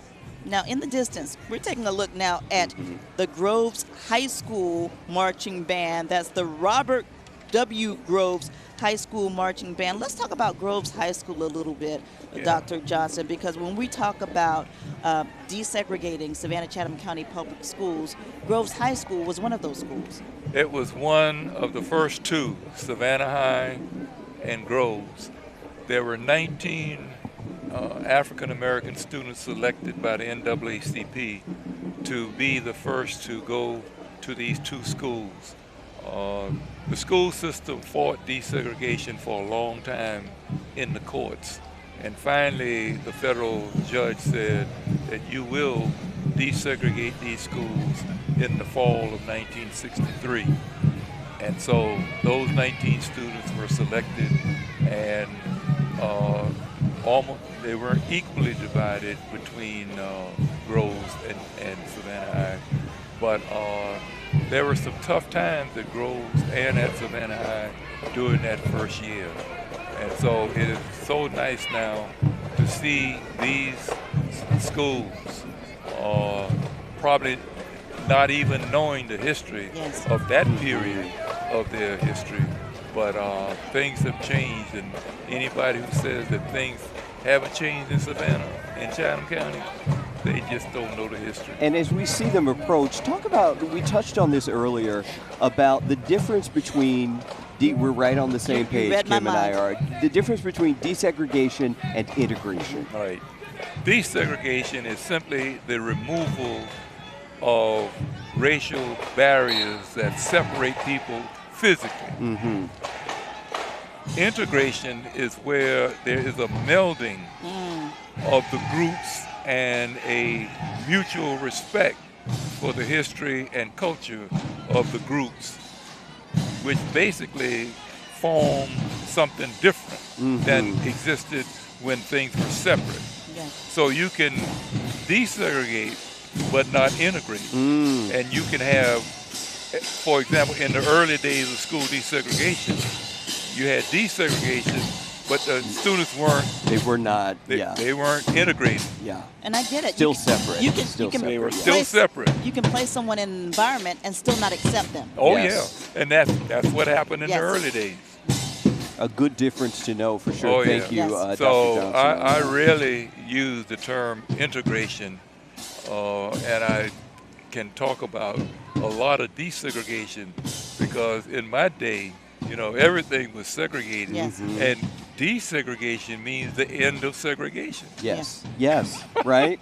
Yes. And I've learned through the years not to say that word integration as much as I used to because of what Dr. Johnson just mentioned. So now I say desegregation when I talk about bringing people into communities or schools. A lot of times people are working in the same plant or in the same business, but after work, they're gone. Totally separate. Back into their racial enclaves. Different churches, different social groups, the whole church, thing. Yes. Oh, don't get me on that. Yeah.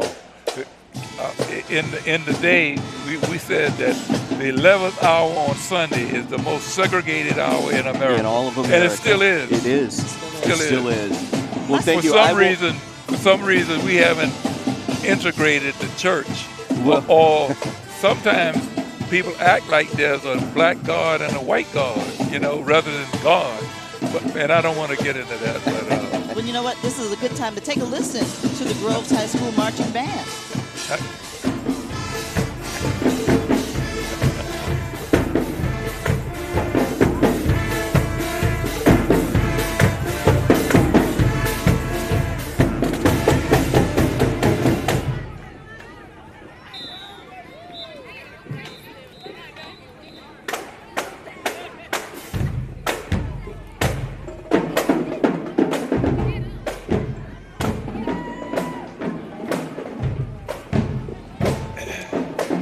So Groves, they brought it. Oh, yes. We've seen some good bands, some great bands throughout the morning into the afternoon, because it is no longer morning. We are approaching the 2 o'clock hour now? Yeah, we're getting close. I love how they space the band so you get just this burst of energy. And all the floats, they have this energy going. Oh, yeah. But the band, they get you re-ramped up. We love to see that.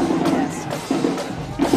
So we see the Black Voters Matter campaign, and right behind them, trolley 271. I think we have, 279? Yes.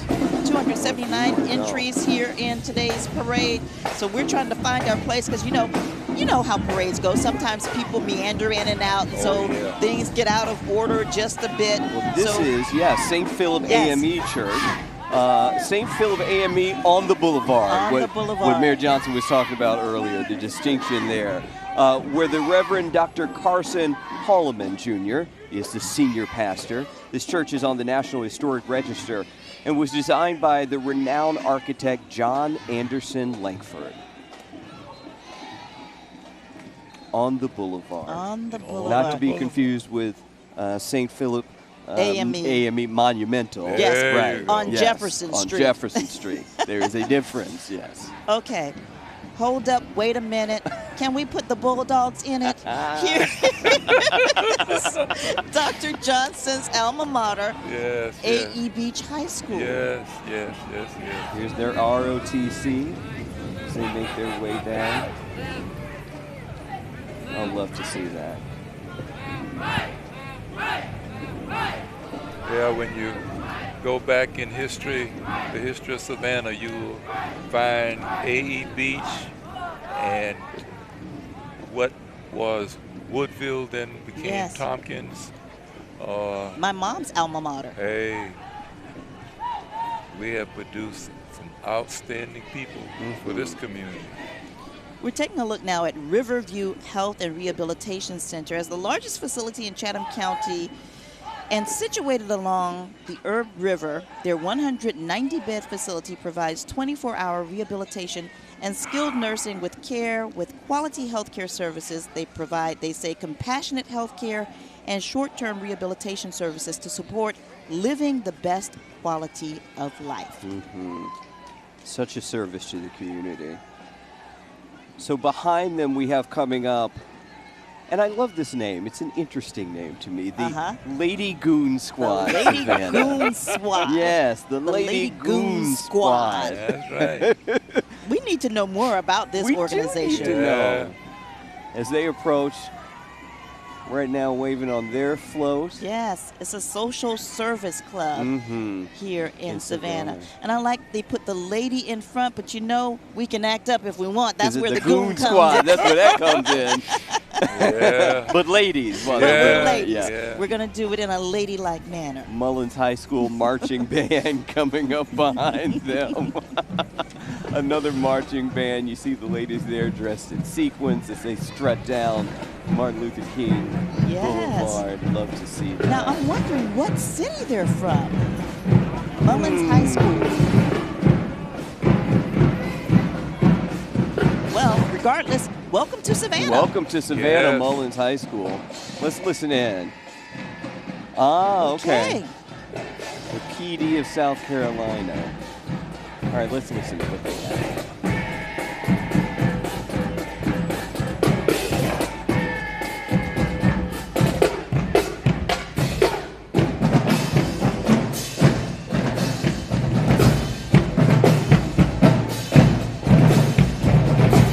They're stepping too. Yes, they are.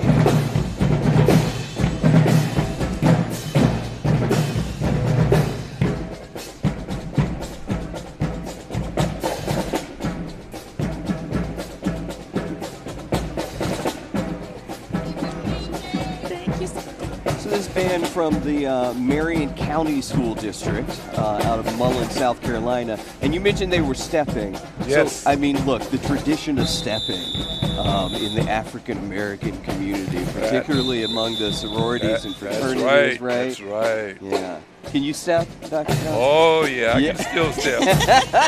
You said you can still step? You can still step, yes. Listen, we're going to hold you to it next year, Dr. Johnson. I can tell you,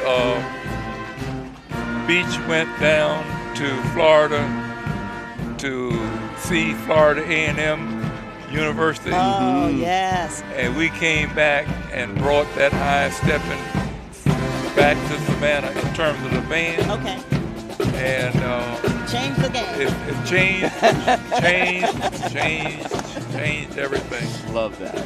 And ever since then, we either had those little military style bands, yes, or we had the high stepping band. Well, listen, and there was a standard because you had to reach your knees up to. My mom was a majorette. They had to step. Thank you. Thank you. Yes. Yeah. None of these baby steps. You had to step. That's true. Kim, could you do it? Listen, I was you a were cheerleader. Yeah, Oh, that's yeah. right. That's right. She was a cheerleader. Yeah. But you see what they're doing? That high step. A high step. That high step. That's right. And imagine doing this for miles. Oh yeah. No, I can't imagine. It takes energy. Playing instruments, holding the instruments you're playing. Stepping at the same time. Stepping at the same time.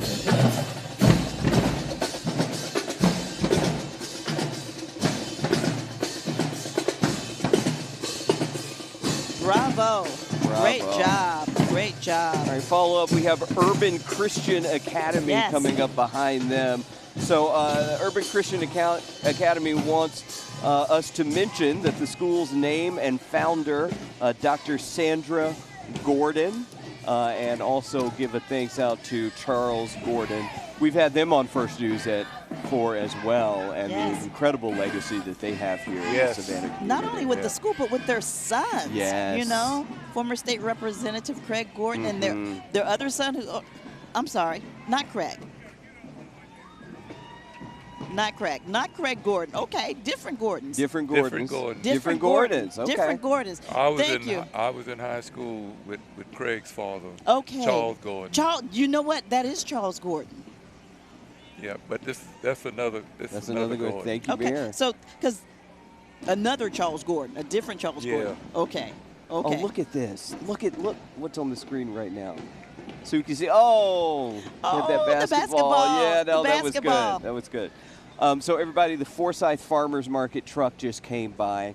And, you know, we all know how significant the Forsyth Farmers Market is in Savannah in bringing fresh produce into the city. Now, look at these. Okay, we know these guys, the Georgia Horse Riders. They are the Singleton Therapeutic Riders, the equestrian unit out of Walterboro, South Carolina. Followed by and mixed in with the Georgia Outlaws, who are also riders. They've been in existence for more than 5 years, and they ride in Garden City. They also ride in North Carolina, Virginia, and have participated in the rodeo in the Bill Pickett Rodeo in Oklahoma. Okmulgee, Oklahoma. Yeah. Such a rich history of cowboys in the African American community. Yes. Over the years. And we're starting to see more of that. Movies that are coming out, television shows that are highlighting. Documentaries. Because before these things, you didn't know that they existed for all these years. Correct. I mean, generations it has existed in our communities. Love to see that. The horses are beautiful. They're smaller looking. They're smaller. Yeah. Yeah. But that's why we know that this is the end of the parade because, you know, once they come through, the cleanup crew comes through. They have to. After the horses, right? You don't want to stick a marching band behind them. No, not at all. You do not want to do that. Well, gang, this has been fun. And all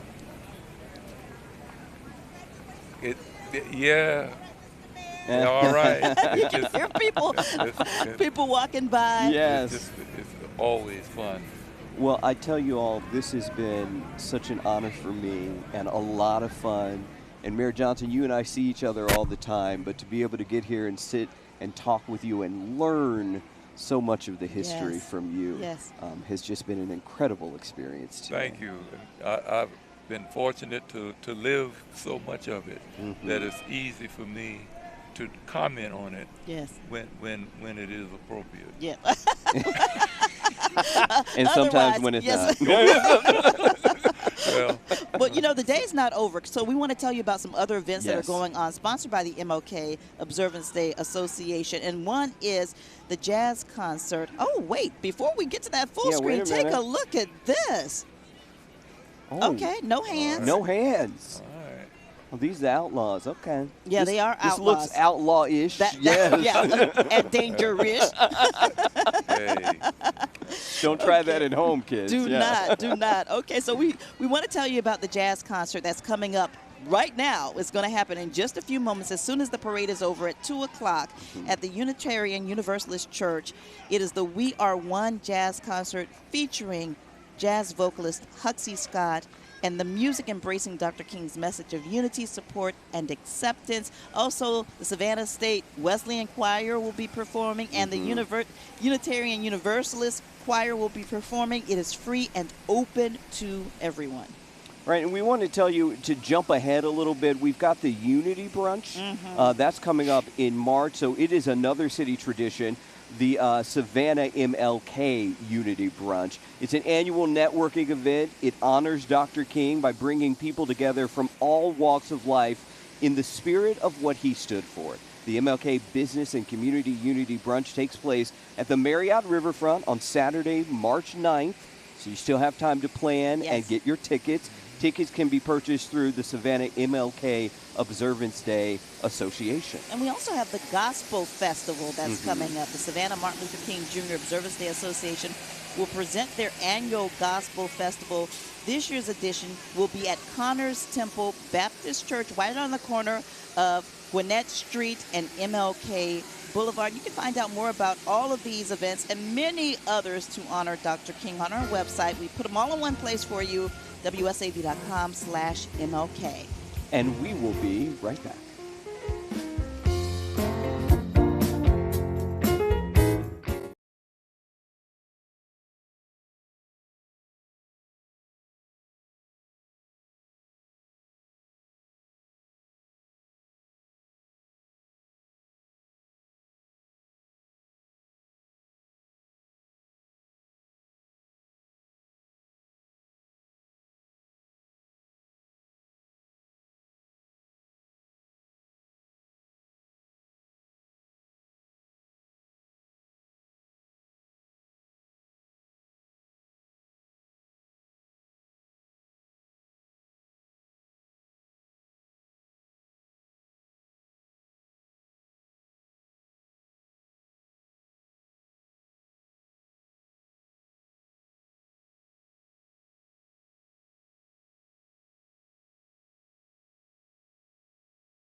And welcome back to Savannah's MLK Observance Day Parade. As you can see behind us, the street is clearing up. You see the police officers back there, but the crowd is still here. And they will be for quite some time because the parade has passed us, but it still has a little far south to go before it gets to Anderson Street, where they will disband and people will enjoy the food that's down on the other end. Oh, yeah. Which we still didn't get that plate from Ben Catco I that he told said you. he was going to bring us. Catco. Listen, I told you, if I went down there to get the plate, the gesture would have been there. It would. The plate would It have never been would have made it back, Right, the though. plate would have been empty. Okay, all right, that's fair. That is Mayor fair. Johnson, it has been, as always, a pleasure talking to you, getting your perspective on everything, because you lived this history. You were here during Savannah's civil rights movement. You were a part of that movement. You were the mayor of Savannah and so many other things on the school board. You know, you served on city council. You were at Savannah State University as a professor. I mean, so many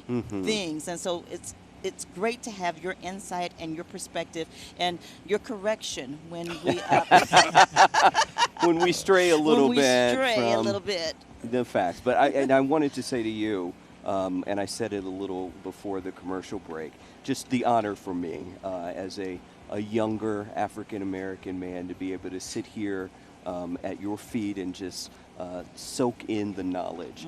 And we have your book. Your book is on our coffee table, just so you know. Thank you very much. It's an honor to be here on this day with you, and you know, being a senior of 81 now, to see y'all carrying on, it is really encouraging to know that the legacy will continue. Yes, for sure. And we owe it to Dr. King to keep that legacy going. And I wanted to say, Ben Catco, thank you so much. You all know my back has been out a little bit, so for me running around in those streets would not have worked out that great. So I had a ton of fun. Ben, it's fun out there, isn't it? It is. It's different. Yeah. It's different. It's very different than the desk. In the best way. In the best way. I had so much fun. Isn't it great? It's so much fun. And he brought the shoes too. He brought the appropriate shoes. He wore them, and we're actually color coordinated because he has the purple. Love that. Yeah. Wow. Love that. Yes. But no, it's so much fun, and Kim hanging out at the desk here with you has been incredible. Well, you know, especially, and let's let people know where we are once again. Yes. We are in the parking lot of the Ralph Mark Gilbert Civil Rights Museum. Much of what Dr. Johnson talked about you can find in the museum, and they've added some new exhibits for you to see. They have the exhibit for Earl T. Shinholster and the Shinholster family. They have the sheroes and the heroes of the civil rights movement and so much more. Siobhan, the director, Vonette Good Walker has done an excellent job of lifting up the heroes and the sheroes. Yes. Because so many people were involved in the movement, but you don't hear their names. And we owe it to them to lift them up every opportunity we have. Because without those followers, the leaders would have just been taking a walk, as they say. Yes. You know? Yes. So it's the ground crew. And she talked to Ben earlier at the beginning of the parade before they got down here, just hammering it home. They are open, come, see. But not today. All they have inside, but not today. Yes. Yeah, not later today. this week they'll be open again. You can see the artwork that we talked about this morning. Yeah. It has just been a phenomenal experience every time we come here.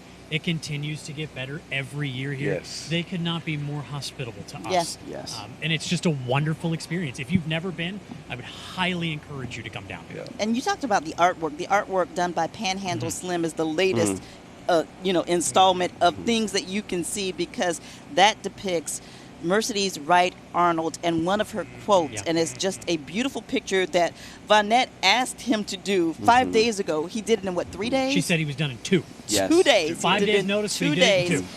Just to honor her, because she is one of this year's co-marshals along with Coach Ronald Booker. A long time coming. A long time coming for her. The sweetheart of the movement, Of the movement. I want to say about Panhandle Slim real quick. He's that kind of guy, though, because your daughter and I, Whitney, conspired behind your back to have him do a portrait of you for your 30th anniversary at WSAV, and he did that in a short amount of time. Well, we appreciate you so gracious. much. And you know what? We want to get this in before we show the highlights of the parade. All of the people who are behind the scenes making this all happen. We appreciate you all. Everybody in the street, the engineers, the director, Tim O'Connor. I don't want to start calling names, because if I call a name, I'm going to forget somebody. But to everyone who played a part, we appreciate you so very much. Huge day. Thank you. We couldn't have done this without everybody behind the scenes being out here before the sun came up today, and that's just such a small piece of making this over work. the weekend and all of it. And even our general manager David Hart, who brought us the production food booth, and drinks. and drinks and everything. And make sure we were comfortable. We appreciate you, David. Let's take a look at some of those highlights of the parade. And here's some right now. Mm-hmm. And you know what? I do want to mention that this year, my niece Danielle is with us for this year's parade. Her very first time coming here with me to see what goes on behind the scenes. But here's a wrap of a very beautiful day. Oh, it was. Oh, it is.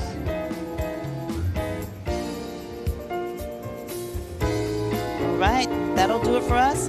We'll see you back here next year. Yes, Mayor thank you so Johnson. much, everyone. Well, thank you for including me. It's really an honor to be with you all. Okay, can we put you down for next year?